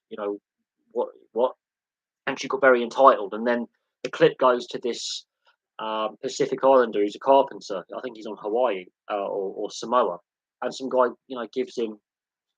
You didn't have to do that, bro. And he's like, oh, is there any way I can give the money back? Because he wasn't expecting it. He was just doing a show you how to wood carve a Polynesian canoe or something, and he's showing the viewers how you get the tree and you carve it out and how you carve a canoe. But when you've got like people like Jake and Logan Paul and Don Fry sums it up. He goes, "Those two idiots from Ohio." Um, and KSI. I think, look, if you watch the other channel, I did my Prime review, and I think they're peddling this crappy, toxic chemical energy drink that doesn't actually have any real fruit in it, unlike the Monster Pipeline Punch, which does have real fruit in it, um, and it's cheaper. It's half the price, but twice the can. Um, and some of their antics that have actually harmed this platform and harmed creators like us, which make it harder for us to earn ad revenue or get to that threshold. Um, it pisses me off. And YouTube were reactionary in dealing with the Jake and Logan Paul, scandals and the Suicide Forest and some of their stupid antics. Yet they continue to make money off the platform. PewDiePie with some alleged Nazi fascist stuff. Oh yeah, I hate them. I can't stand them. If I was in the same room, I don't give I don't give a toss. One's allegedly a pro wrestler and one's allegedly a pro boxer. They're a farce. They're a joke. They're a joke. They would not survive 5 minutes on the road I used to live on the Bath Road, on the A4. They wouldn't survive 5 minutes in some of the estates I've worked on and lived on. They wouldn't. When I was living with my friend, in on the I wouldn't say call it a traveller site, but it was a caravan site that was a mix of travellers and non-travellers. They wouldn't have survived 5 minutes because the council estate around the corner was one of the roughest estates in Berkshire, and then you know up the road you've got another rough estate, and they wouldn't survive 5 minutes. They didn't just destroy my channel. I didn't destroy it because I'm still here, but they completely ruined an opportunity that I was building really well. Growth was rapid, and then YouTube reacted in quite a reactionary way to the constant scandals. And then when you got Keemstar talking about the ad apocalypse, well, you made it worse. So some of these high-profile um, creators on the platform damaged the platform, but the platform damaged itself by basically not banning them, throwing them off, because advertisers got a bit shit. KSI, look, he's just a a lad from London who thinks he's funny by playing FIFA. That's how he got famous. He was the FIFA guy who wasn't even very good at playing FIFA. I mean, Christ, like it, they literally are just airheads. They've managed to become famous. They're like the Kardashians of social media. Um, and you got the two dickheads from Ohio and a dickhead from North London. You couldn't make it up, really. Strange bedfellows, because one of them. I mean, and they've been controversial, yet they still make money off the platform when they were meant to be de-platformed. So YouTube backtracked on banning them and defunding them and demonetizing them. But in reality, they harmed their own platform by basically cutting off 95% of the people on the platform.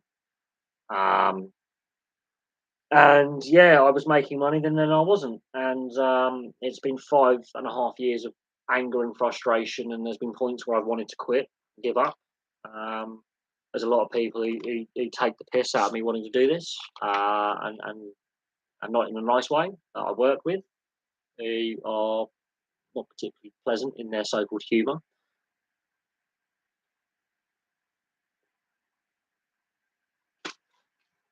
But when I start making money, well, hey. But look, as I said, I do it my way, and YouTube keeps coming up with these ideas of make your channel better, and it's like, no, it's generic. To do what YouTube wants me to do will be being like every other. I've got all these and that. And it's called generic crap. I like the way I do it. It's simple. It's easy. It's cost effective. Yeah, I've experimented with different webcams and different lighting, and I will be getting a new laptop. I will be getting a Chromebook, which is basically an HP, but just Windows with Chrome instead of Windows on it. A newer version of the actually, ironically, it's a newer version of the laptop I've got. It's just a later model with a bit more processing power, but it's smaller, it's lighter, it's faster, got a better processor. And because I do everything off my Google account anyway, it works better. Basically, it's all in one place. And everything I don't have to get all the tabs open. Yeah, I would say that. Most of the trolls, most of the negative comments I've had are from those with no little or no content, who haven't been who literally just on their ninth, 10th account because they've been banned so many times. Um, I mean, I'm waiting for the question about how I got into it. I mean, I'm surprised some of the newer viewers haven't asked me about what made me do it and my thoughts on the. I mean, it's nice not to just talk about sport. And yeah, I do have the other channel. I don't post a lot of content on the other channel. I did in the beginning. I've sort of allowed that to sort of lapse. I've got to be a bit better with the other channel. But no, a lot of the negative crap I get are those who haven't had a channel for very long, so they're on their fourth, fifth, sixth, seventh, eighth, ninth. Because they've been banned so many times. There's a reason why I have the you've got to be subscribed for 20 minutes or longer before you can leave comments. And ironically, the trolls have suddenly disappeared. You look at some of my older live streams. Before I put that in, I there were the chat was getting hijacked every 5 minutes. But ironically, it was hilarious because it meant I got more views. So they're actually helping me, but by annoying me. But no, at the end of the day, I like to keep things simple. Um, it's a lot easier for me because I have a full time job as well. Um, it's a lot easier for me as well to get a video done quicker. Um,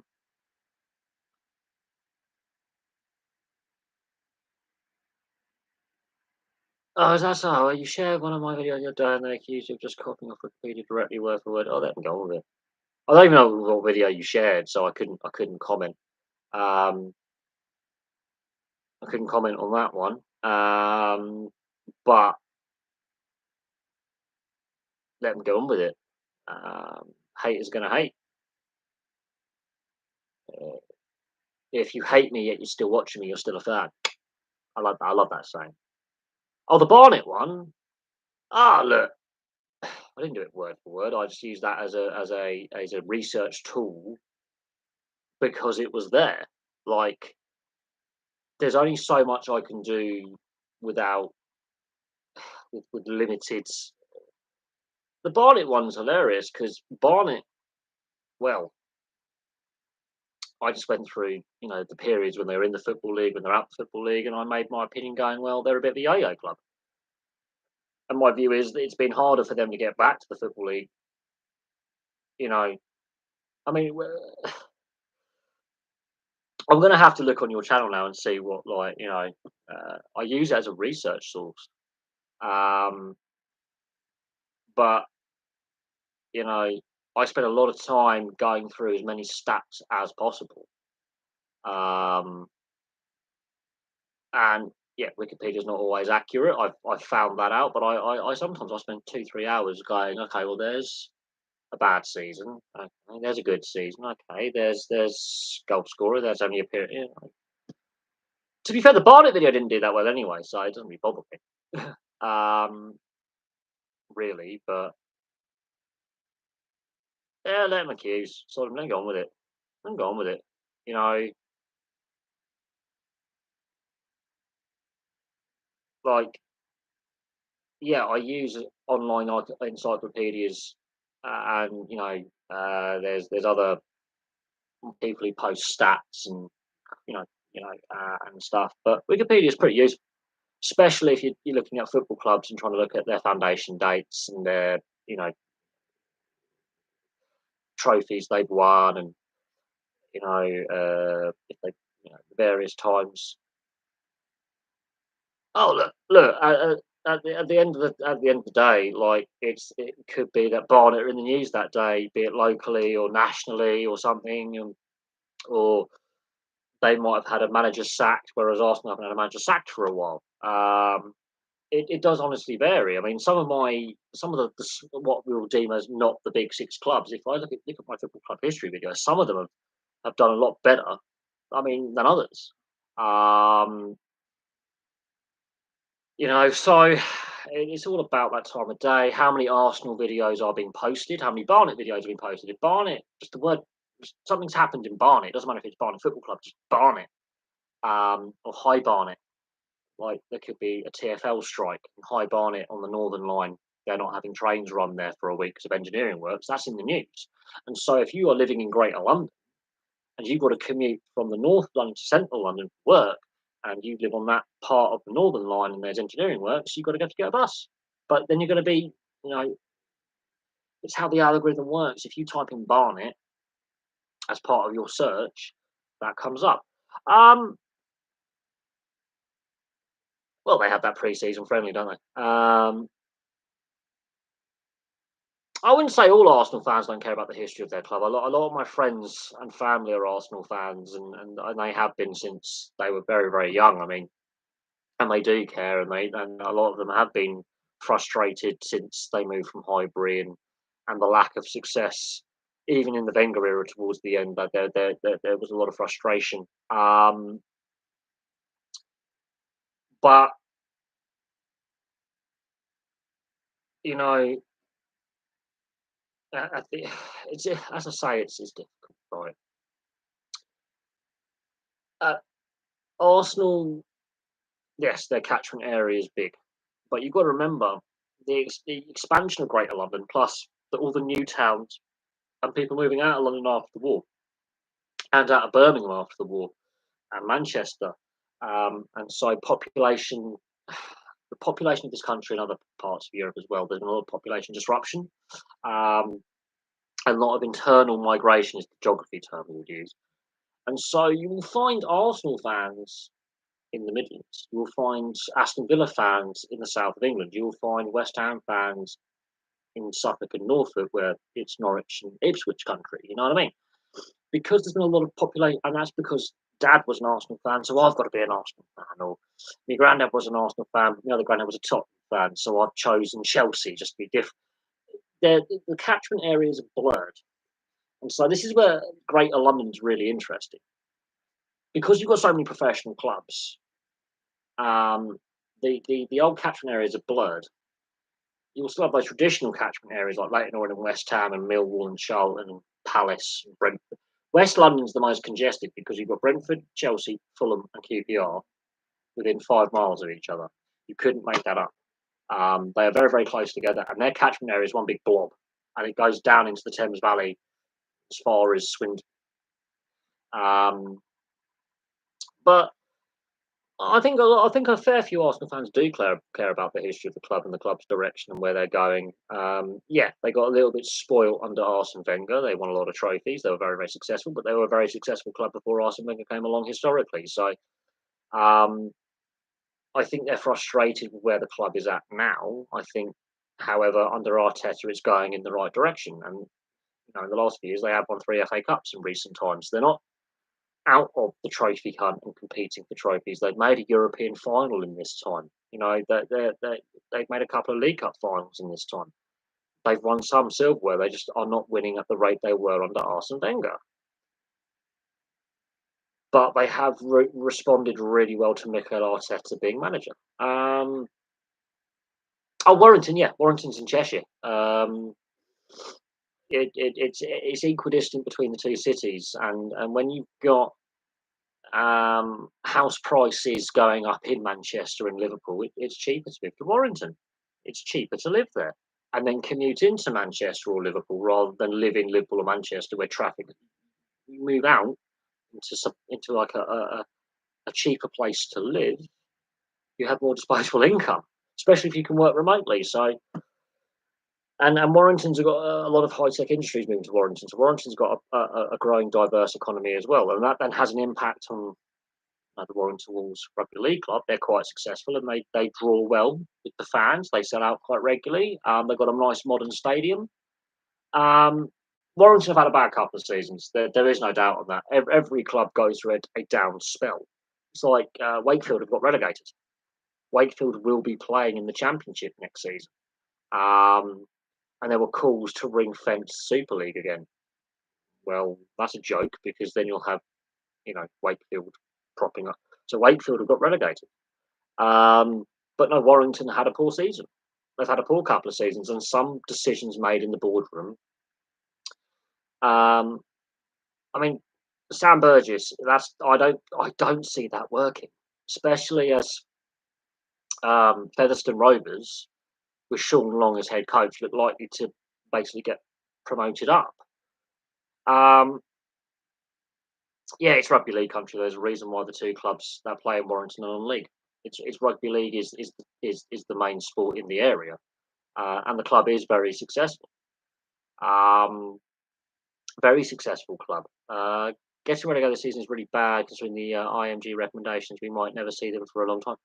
Look, the problem is, and I will say this, is rugby league in this country has been badly run for a long time. I don't trust the IMG recommendations either. I haven't read enough into them to understand fully, and I will admit this, fully what they are recommending. But I think it could also harm the Championship and League One clubs as well. For a long time, we have prided ourselves on a promotion relegation system where failure is not rewarded. You are punished basically for being bad in order for you to get better. And I'm, but bear in mind, they are recommendations. They're not implemented, it's recommended. And the Super League structure, Championship and League One can ignore what they want out of that and accept what they want out of that and implement what they want out of that or amend their recommendations. There's going to be amendments to it. There will be pushback to it. We got rid of the £1 million game because it was actually not good for rugby league. What we need is a strong team in London. We need the Broncos to become full time again and competitive again. And we need the Broncos hopefully to stay at Plough Lane long term. They need to have a permanent stadium that they can call their own. Now, they are ground sharing with AFC Wimbledon. If they can make that a permanent deal, better for it. Yeah, well, then they undermine the promotion relegation system. They completely undermine it because without those clubs, we don't have the player development that we have. Without Dewsbury, we don't have the Burgess brothers. Without Batley Bulldogs, without Batley, who played at the top level, you don't have some of the greatest internationals in rugby league this country's ever seen. So Yeah, I think there needs to be pushback from clubs on this. I think they need to look. They need to think long and hard. Because look, rugby union's done it, and it's killing rugby union because we've had 3 professional clubs in a year go bust and 4 in a decade. So let's be very, very careful when we get IMG or these venture capitalists investing. Very, very careful. Um, oh look, I mean, these clubs are the heart and soul of the sport in this country. Now, yes, we do need to expand to the south and the Midlands. Absolutely, we need to grow the game. This is not how you grow the game. This is how you kill the game even more. The game is rugby league is going backwards in this country. There's a reason, regardless that St Helens, obviously St Helens won the World Club Challenge. It was in the wet in very, very British conditions because there was wet conditions. It suited the St Helens style of play. 9 times out of 10, they lose that game. Without a shadow of a doubt. How many times has an English club or Catalan, we can put Catalan into that conversation, won the World Club Challenge since it's been in its current format? Let that sink in.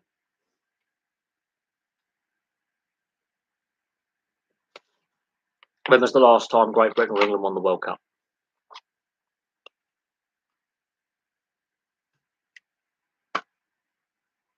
I mean, the last Great Britain Lions side got battered 3-0 by considered lesser opposition.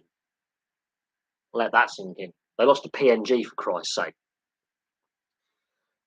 I think Super League has taken direction of rugby league in this country down a very dark rabbit hole. And we are at risk much. But look at the argument they had in the NRL when they forced clubs to merge together and they removed the operating license from the South Sydney Rabbitohs for a couple of years. And yeah, look, and yeah, um, look, London Broncos going to part-time status is killing them. COVID's got something to do with that, but this is the problem. They couldn't keep their best players, and we are at risk, massive risk, of losing the best team in the south of England. Putting a team in Cornwall makes no sense. Like when I'm saying I'm in favour of the NRL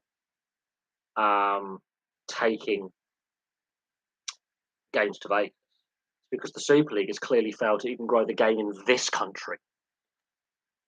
How can Super League say it's a Super League when they can't even govern and grow the game in this country?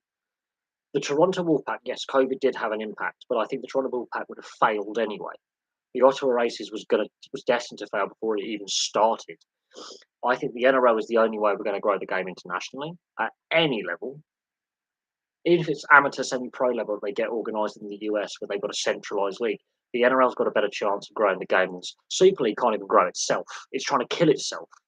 These IMG recommendations basically look at rugby union. It's killing rugby union, right? With the stadium requirements. So there's some really good sides in the championship that could easily beat some of these sides in the Gallagher Premiership. Piss easy. Bath would get rid of that ring fencing. Bath would be relegated. They'll be done, right? Stadium, got to see at least 10,000. Well, Worcester sold out 6 ways every bloody week. They've gone bust. London Irish, gone bust. Wasps bought a fucking 30,000 seater stadium in Coventry, moved the entire team like an North American franchise. Half their fan base got pissed off and didn't support them anymore, couldn't sell it out, go bust.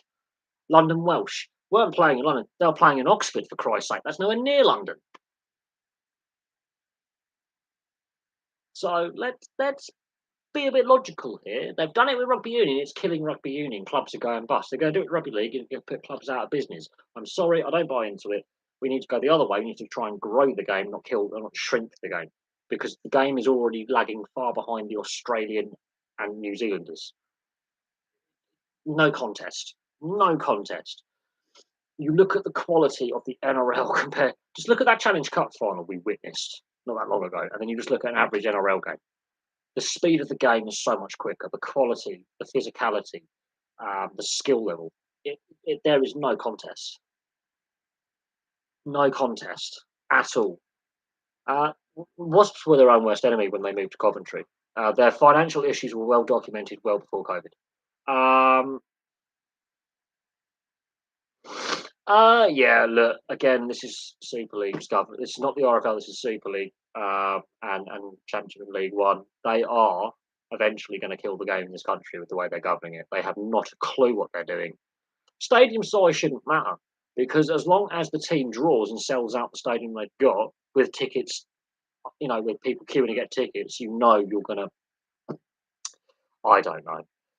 I don't know. I mean, the opportunity to grow the game in the Midlands and the South.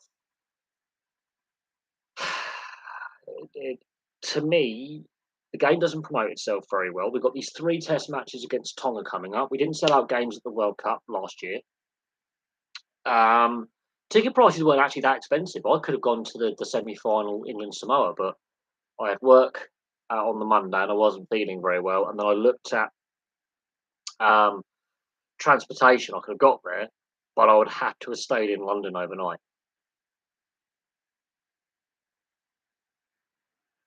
Oh, look, Fergo and the Freak. Look, they're 2 middle-aged Australians who swear a lot, who are very embittered about life. I find them funny because they come out with some garbage. They come out with some garbage. They claim that they could run the game better, yet I'm still waiting for them to come up with any kind of, I don't know, financial mathematics behind some of their. Fergo and the Freak, I just find them embarrassing. I mean, I actually subscribe to them out of just pure sympathy. They are embarrassing. Both their websites are riddled with errors. They run, they crash, they haven't even got the right safety certificates. And Andrew Ferguson, Rugby League Project, they're just 2 blokes who swear a lot, who seem to look down on the traditional game in the north of England and take the piss out of us. Whereby, have you looked at your own TV deal in your own league? Um, they are just 2 embittered middle-aged men who didn't live up to their own playing expectations when they're in their teens and their 20s because they spent more time down the pub knocking back schooners and punching on with a couple of tradies from Parramatta. Um, and yeah, I don't know. But I don't know. It's the same with uh, bloke in a bar. He was an average rugby league player. He failed to live up to expectations, so he's trying to flog a cheap, nasty lager brand and some really crappy clothing. And he swears a lot as well. It's like their demographic is bogans, basically. Their demographic is tradies who are pissheads. Um, oh God, look. Um, at the end of the day, I can't stand Clarkie's rugby league column because he just regurgitates Fox League and Channel 9. He just regurgitates what Paul Kent used to write and Buzz Rothfield. He doesn't form his own pissing opinion, and he's a Gold Coast chick, and he'd rather suck off Fafita's cock. And he claims to know all these players, and he'll but best buddies with them. Yeah, his content is just unwatchable and unlistable. It's like, and he's meant to be a member of the Armed Forces of Australia. He's not doing a great job in the Australian Defence Force. I can tell you that 'cause he's spending half his time at rugby league matches pretending he gives a toss about his Aboriginal heritage, which he only claimed he recently found out about. He's really proud of it. Fergo and the Freak are 2 embittered, drunken, middle-aged louts who swear every opportunity. And bloke in a bar, Dean and Kemp, is a who now flogs a really cheap, nasty lager and really, really grotty, embarrassing clothing brand.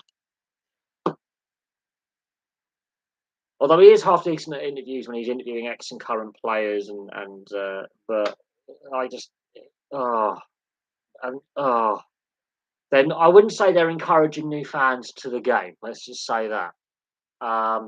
Rugby League Guru, oh God, don't get me started on him. Rugby League Guru, I mean, Jesus, like apparently podcasting's become very popular in Australia with pissheads. I shouldn't really slag off other creators. I really shouldn't. I think there should be more positivity, but it's just copy and paste.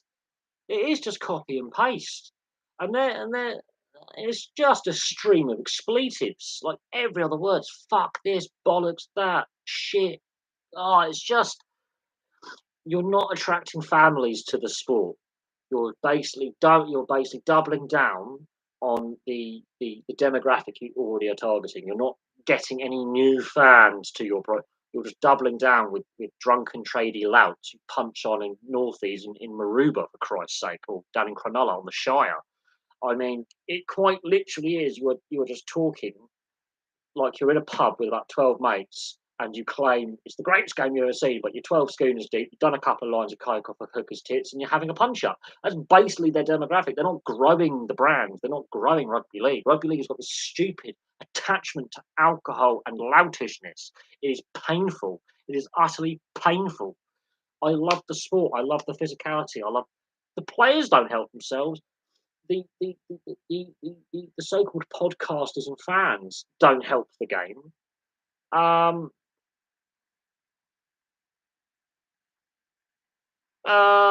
what to be one of them? You basically have to be loud, obnoxious, a pisshead, rude, um, and basically an all-round arsehole, I think is a good way to look at it. I mean, I swear occasionally in my live streams, but to be honest, there's a lack of respect. I just find it funny when they had Ruan Sims when he had Ruan Sims on. Her interview was the best one because she swore occasionally, but she's a firefighter by her day job, right? Uh, um, so she's seen some stuff with the wildfires a couple of years ago, and I have a lot of respect for the Sims family for what they've done for the game, both in this country and in Australia and in Fiji. Um, but to be fair, he didn't swear as much with her, partly because I think she could find and carry him out of the bloody building and throw him out into the street. Um, she's quite a unit, is Ruan Sims. I wouldn't want to cross her. But no, you need to have a beard, wear a hat, and basically have a midlife crisis in your 30s. I think that's rugby league podcasting 101, isn't it? Have repeat concussions, be a drunken lout, um, and basically initiate your midlife crisis in your early 30s. I've seen them all. I've watched all of them at least once. That how anyone can think that is good quality content that's going to help grow the sport globally is beyond me. It is painful. I have had viewers from all around the world go, "Thank God you're refreshing because you keep things basic. You don't talk down to us. You will answer questions without being condescending." Um, and like it does seem to me that rugby league, football, our version of football, so soccer to North Americans and people from Australia and New Zealand.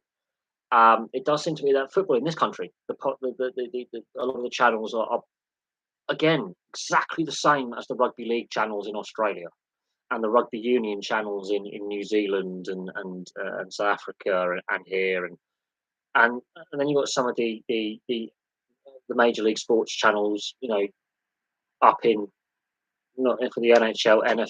It's like I like the hockey guy because he's not a condescending prick. He's a normal bloke who just happened to become quite good at talking about ice hockey in the NHL. I love the hockey guy. I have a correspondence with him. I was he, you know, but we have some idiots as well. When I look at some of the football podcasts, like She Devils United, she's just a very shouty, angry Irish woman who shouts a lot, screams a lot, and isn't patient or calm. She just screams and shouts. You've got Flying Pig. He's okay, but he does all these FIFA giveaway things, and I thought, it's that promotion sellout crap. Not interested. Not interested. Go away. some of the fan TV are quite funny because they see it how they see it going, and it's in the heat of the moment, and they're passionate about their football clubs. The fan clubs, like the West Ham and Arsenal fan TV, are hilarious because these are the normal fans expressing how they feel. However, there are people involved with those channels who've got some dubious, off-camera antics that are of a legal nature, like Arsenal, West Ham fan TV. But they're fun. They're fun. But there are some who are so condescending to the viewers, especially newer fans. So it doesn't matter what the sport is. And Steve Dangle can't stand him. Steve Dangle, massive sellout. He's a massive Toronto fanboy. It's painful. He comes across as just too much. It's too much. Oh no, I can shout and scream and rant. I choose not to because it's disrespectful to you, the viewer. When I get really wound up, it's because I'm pissed off. So when I talk about concussion and when I talk about, I think the stand down period's too short. I think an independent doctor needs to be the one who signs off that player going back to play, not the team doctor. Independent. Get get the team doctor out of the club or the country. Get them out. No, independent. Um, uh, yeah, it was fantastic to see Chile do it, and they played quite well.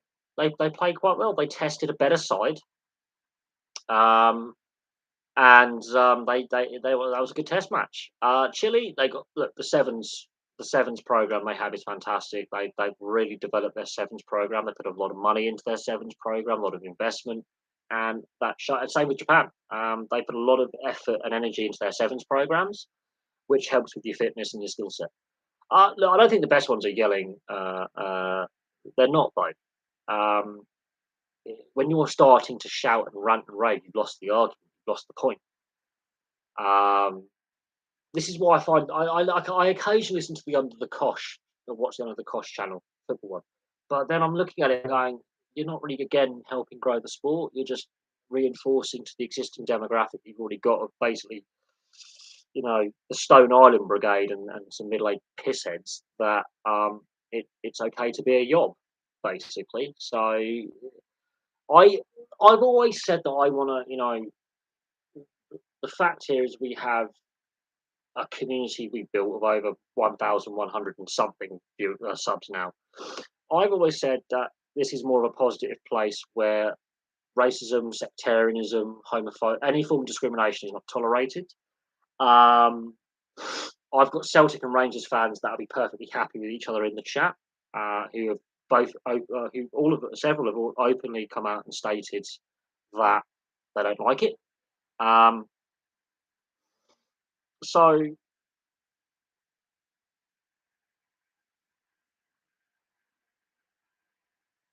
I had a nice comment on a Serie A video recently stating it's nice to hear someone who doesn't shout or wave their arms like a divvy.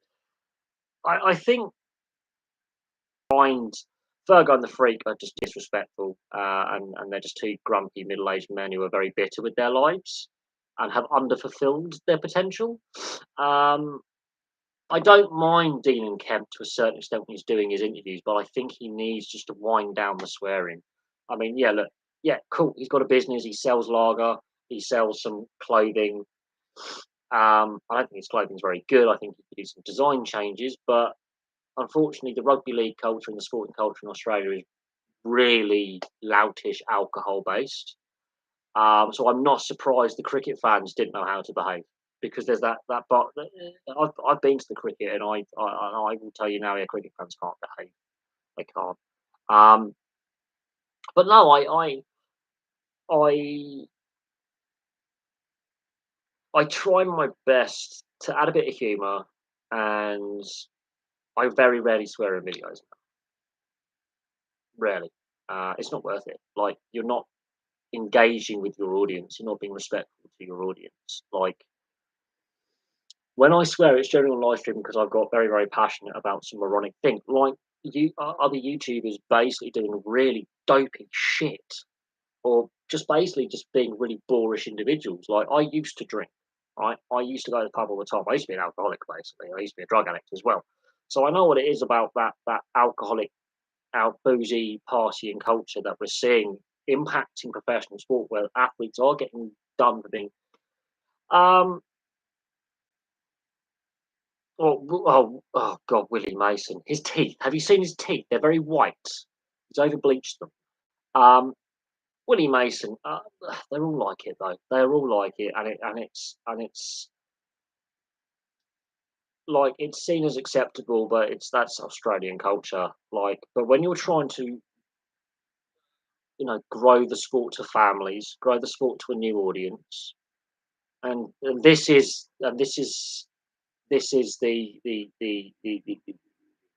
the media that goes with it, the social media that goes with it. This is what the fans are like. How the hell are you going to sell that to families in the US?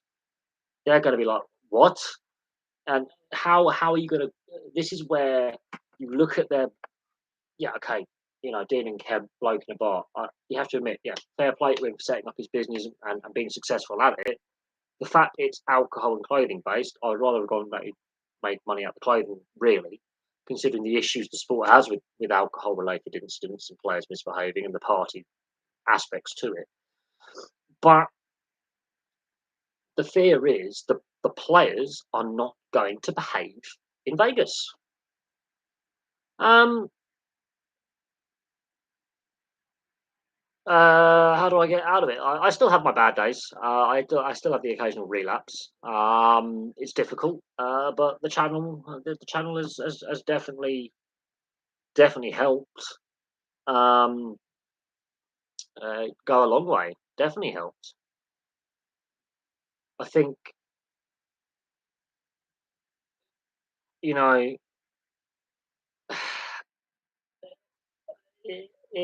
I've had other issues. Like I was not like only a couple of years ago, I was provisionally diagnosed with ADHD. Basically, got a diagnosis. I just refused to get medicated because I'll probably eat the medication like Skittles, and I wouldn't function like a human being's meant to function. But um, I've had my battles, and I don't think you ever truly stay fully sober. And you're always going to have that potential relapse and potential weakness. It's just how you respond to it and how you bounce back from it.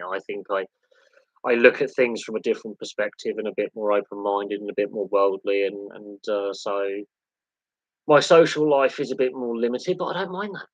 I don't mind not going to the pub anymore. I don't mind not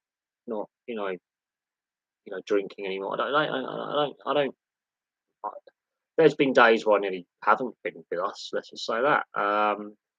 I've heard of Gareth Mason, and yeah, look, it's always the positive, enthusiastic ones that are the ones you got to watch for.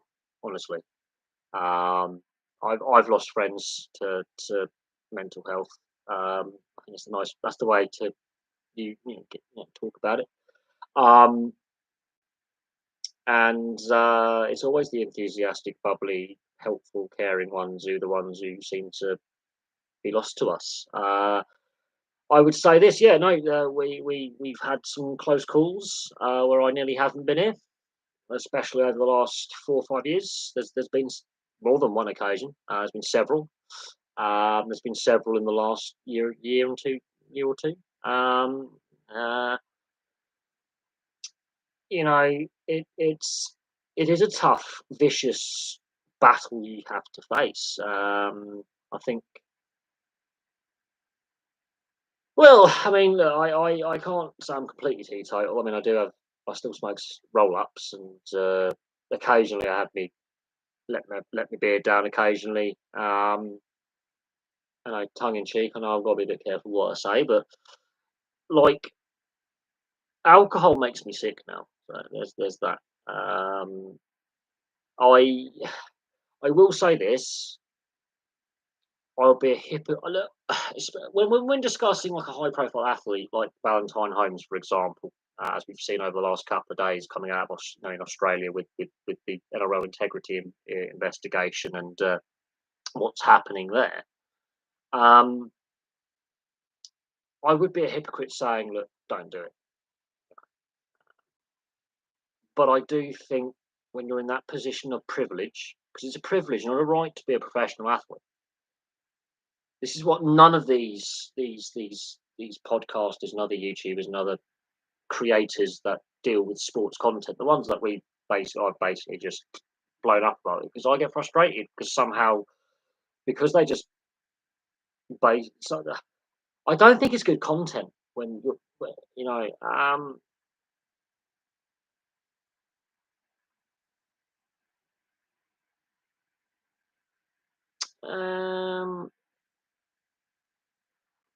well, I'm not always. I mean, there's been there's. I mean, I always try and inject humour into a situation. And I think that's always how I've been. It seems to lighten the mood. Um, but yeah, it's very difficult to remain positive all the time.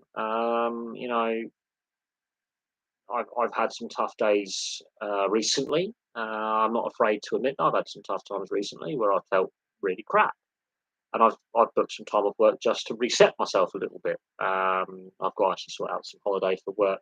I've got some holiday forms to fill in just to book up. But there's been some days in the last couple of months where I've been this is shit, and I'm not doing great. So I deliberately booked some time off just to recharge the batteries and just get away from work for a couple of days or a week, and use up some holiday and just focus on just sleep half the time and just taking myself out situation and recharging. Um, I think the weather this summer has had an impact. A lot of bad weather and getting a lot of rain and summer being a bit damp. I mean, it was bearable. It wasn't too hot, but like last summer. But the heat wave this week, it's you're tired all the time. Um, but no, it's sad when we lose a valuable member of the community. I think he was a subscriber of this channel as well, if I'm not mistaken. Gareth Mason. I think he was. Because I noticed after he sadly passed, the South African viewership on the channel dropped off. So I wouldn't be surprised if he did subscribe to the channel. Um, I do know a couple of professional athletes are subscribers. I know that much, and I'm not joking. I know there's a couple of professional athletes who don't use their real names, by the way, are subscribers on their channel. Where they just set up a channel where they just like Tommy, for example, you're called Tommy Tornado. That's not Tornado isn't obviously your surname. Um, but rugby league history isn't your name, obviously. But there are a couple of subscribers that I do know who are professional athletes who don't use their real names just to watch. Uh, I believe he was. I believe he was because I've only got a couple of South African subscribers now, and it's very notable the view count since his passing have from South Africa are lower, much lower. Maybe I'm not, but then again, obviously in recent days with the World Cup and the surge in subscribers, I wouldn't be surprised uh, if we've gained some more South African and Namibian subscribers. I've got a lot of time for everyone from all backgrounds. From You're not the only Welsh subscriber, I can tell you that. There are others. I think you're the only one who publicly regularly comments, but you're not the only one. I will tell you that for a fact, Tommy. You're not the only one. There were a couple others who no longer subscribe, but in my I lost a subscriber. Shame. Um, but like it's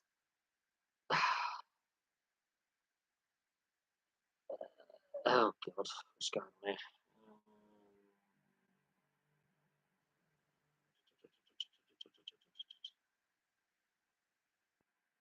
But at the end of the day, like viewer it is, but there's someone who took 3 years to leave a comment in a live stream. And I said, "How long have you been subscribed for?" He said, "3 years." And and I forget who it was. I think they're still, and they suffer from like I think anxiety or something like that. And I said, "This is a safe space. There is no such thing as a stupid question. There is no or rugby league. Um, there's no such thing as a. It might have been. I can't remember, but I've always said there's no such thing as a stupid question at all when it comes to asking if you're not sure about a new sport. No such thing. Um, I think I've always stated that this channel is a family. It's a community. Um, in the sense that discrimination of all and any kinds will not be tolerated, but we do occasionally need to have a reasonable debate in regards to, let's say, trans athletes. I think they need uh, their own category, for example. Um, in sport rather than a biological man competing in women's sport. I think that needs to be, uh, you know, um,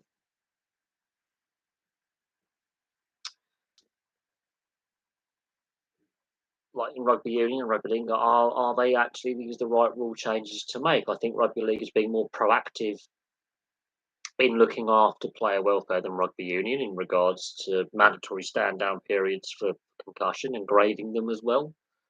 Um, I still think they're going to extend that mandatory stand down period. I think there's that. You've been watching my videos pretty much from the start. I don't think I realised about the live streams until late.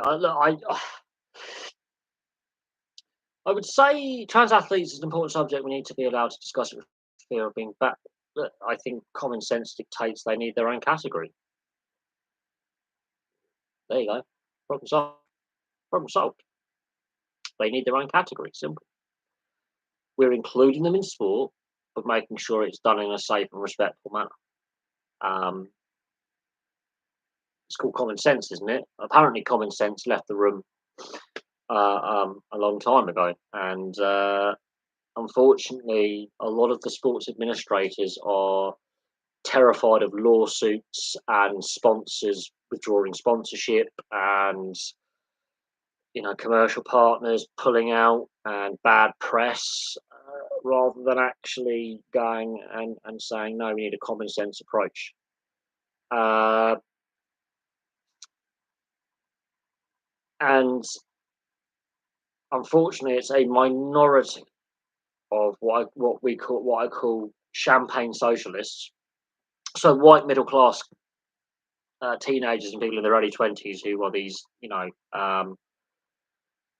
student activists who've only done a couple of semesters or a couple of haven't even completed a university course, who uh, think they actually know what they're talking about. You've got no real life experience, got no common sense, and you are entitled um, and pampered and privileged, and mummy and daddy have paid for their university course and their private school education, and they couldn't tell their arse from their elbow.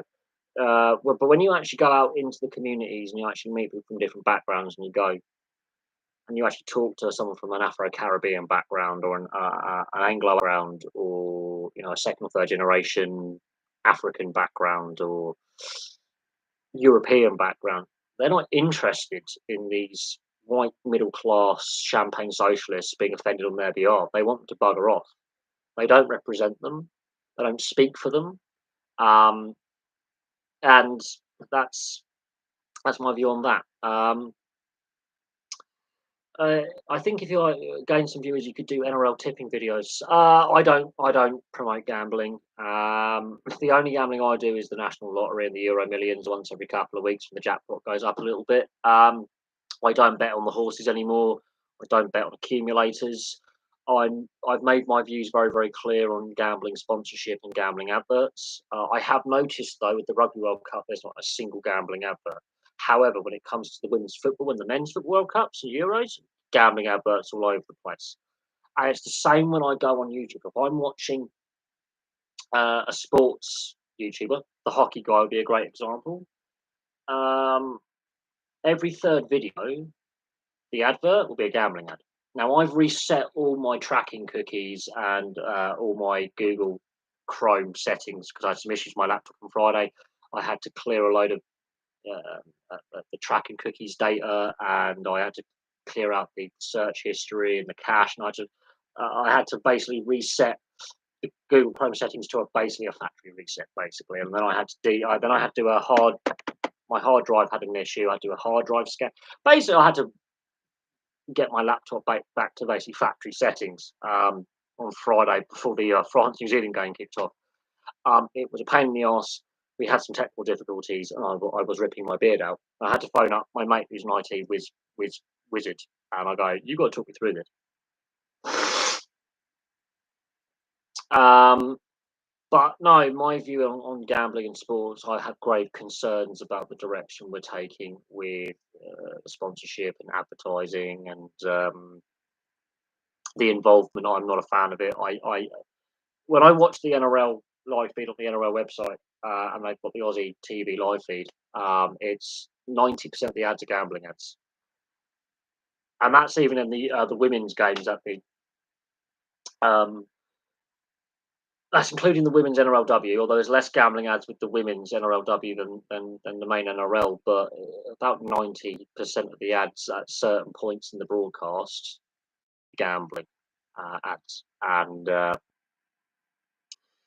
that is just it's almost constant. It is incessant. Well, you'll notice that I've obviously got a lot of football programs and magazines from the 60s up to the 90s that I've collected in recent weeks, and you can see the change in advertising both internally and externally. And there's a lot of tobacco advertising, a lot, and that starts to come in the late 60s, early 70s. We then get sponsors on jerseys in the late 70s, early 80s.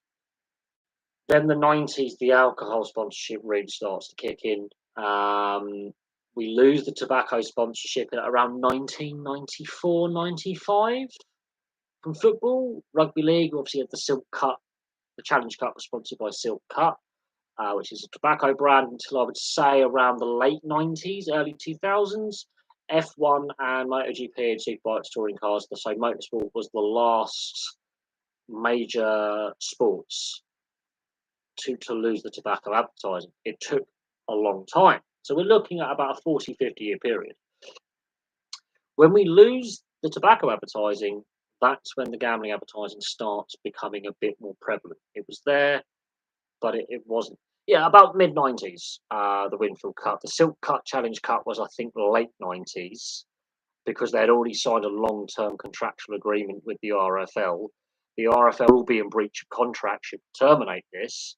They can sue us for money we don't have. The sport is very heavily community-based. And the government under Tony Blair at the time was like, okay, fine, you're allowed dispensation till the end of that contract. I don't think it needs to be completely illegal, but I think they need to seriously curtail the amount of ads.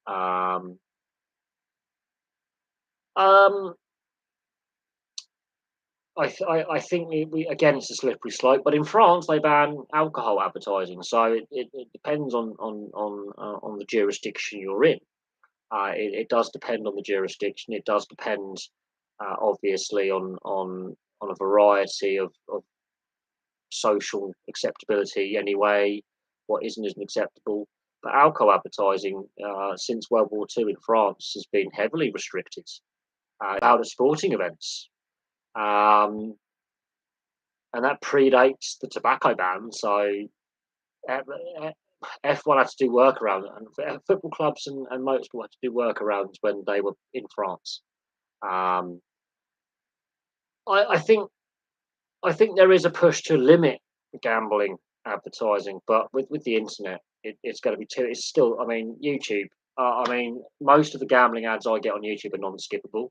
I've got no choice but to watch something I don't want to watch, which is intensely frustrating. And because I'm a sports YouTuber, sport and gambling, that goes on the algorithm, and they force it on you, and it's incessant drip fed. And look, it is what it is. Like it's a tough one. It is a tough one. I'm not going to lie. I'm not going to beat around the bush. It is tough. I think you win some, you lose some. There's no doubt on that. But I don't agree with the amount of advertising. No. I think they need to start bringing in limits of how many ads per day can be on a channel. that's my personal opinion. I think they need to go. No, we're now limiting the advertising of this particular product throughout X amount of ads uh, per for the product um, per day. X amount. I think, but it's we've had this discussion with alcohol in France and tobacco globally. It's it, there is no morally and legally. I think we do risk a slippery slope where we go, okay, then well, financial institutions like loan companies and mortgage brokers can't advertise. So banks, building societies, credit card companies, or because people get into credit card debt, we then start getting into a very, very slippery slope. We get into a very awkward. We're already doing it with rules in sport about head contact and mandatory stand downs and that's creating problems. We've got issues. I think the Swiss. It depends where in Switzerland because the Swiss has got a very interesting legal system. They speak 4 languages in Switzerland, and they've got, I think, is it 26 cantons or something of their each canton has its own laws as well. It's like England and Wales legal system is different to Scotland, and which is different to Northern Ireland. It's like the 50 US states will have different legal systems, which are based on the same legal system but have different state laws. Um, I think I think that could be due to where they were playing in Switzerland. I don't think that's across the board. They might have very strict gambling sponsorship rules, but I don't think gambling adverts are banned. I just think they have very strict. It could be the canton they were in. So the region of Switzerland might have a local law stating gambling advertising is restricted to X amount of ads per day or per week or limited on your exposure. And that may be in sporting advertising, they're limited because the Swiss cantons also pass their local ordinances. Like,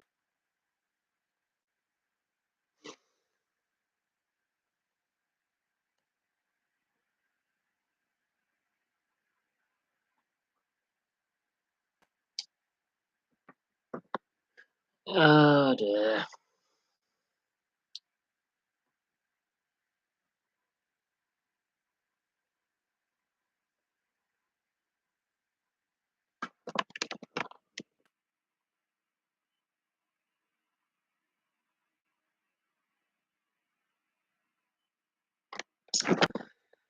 I think we lost it.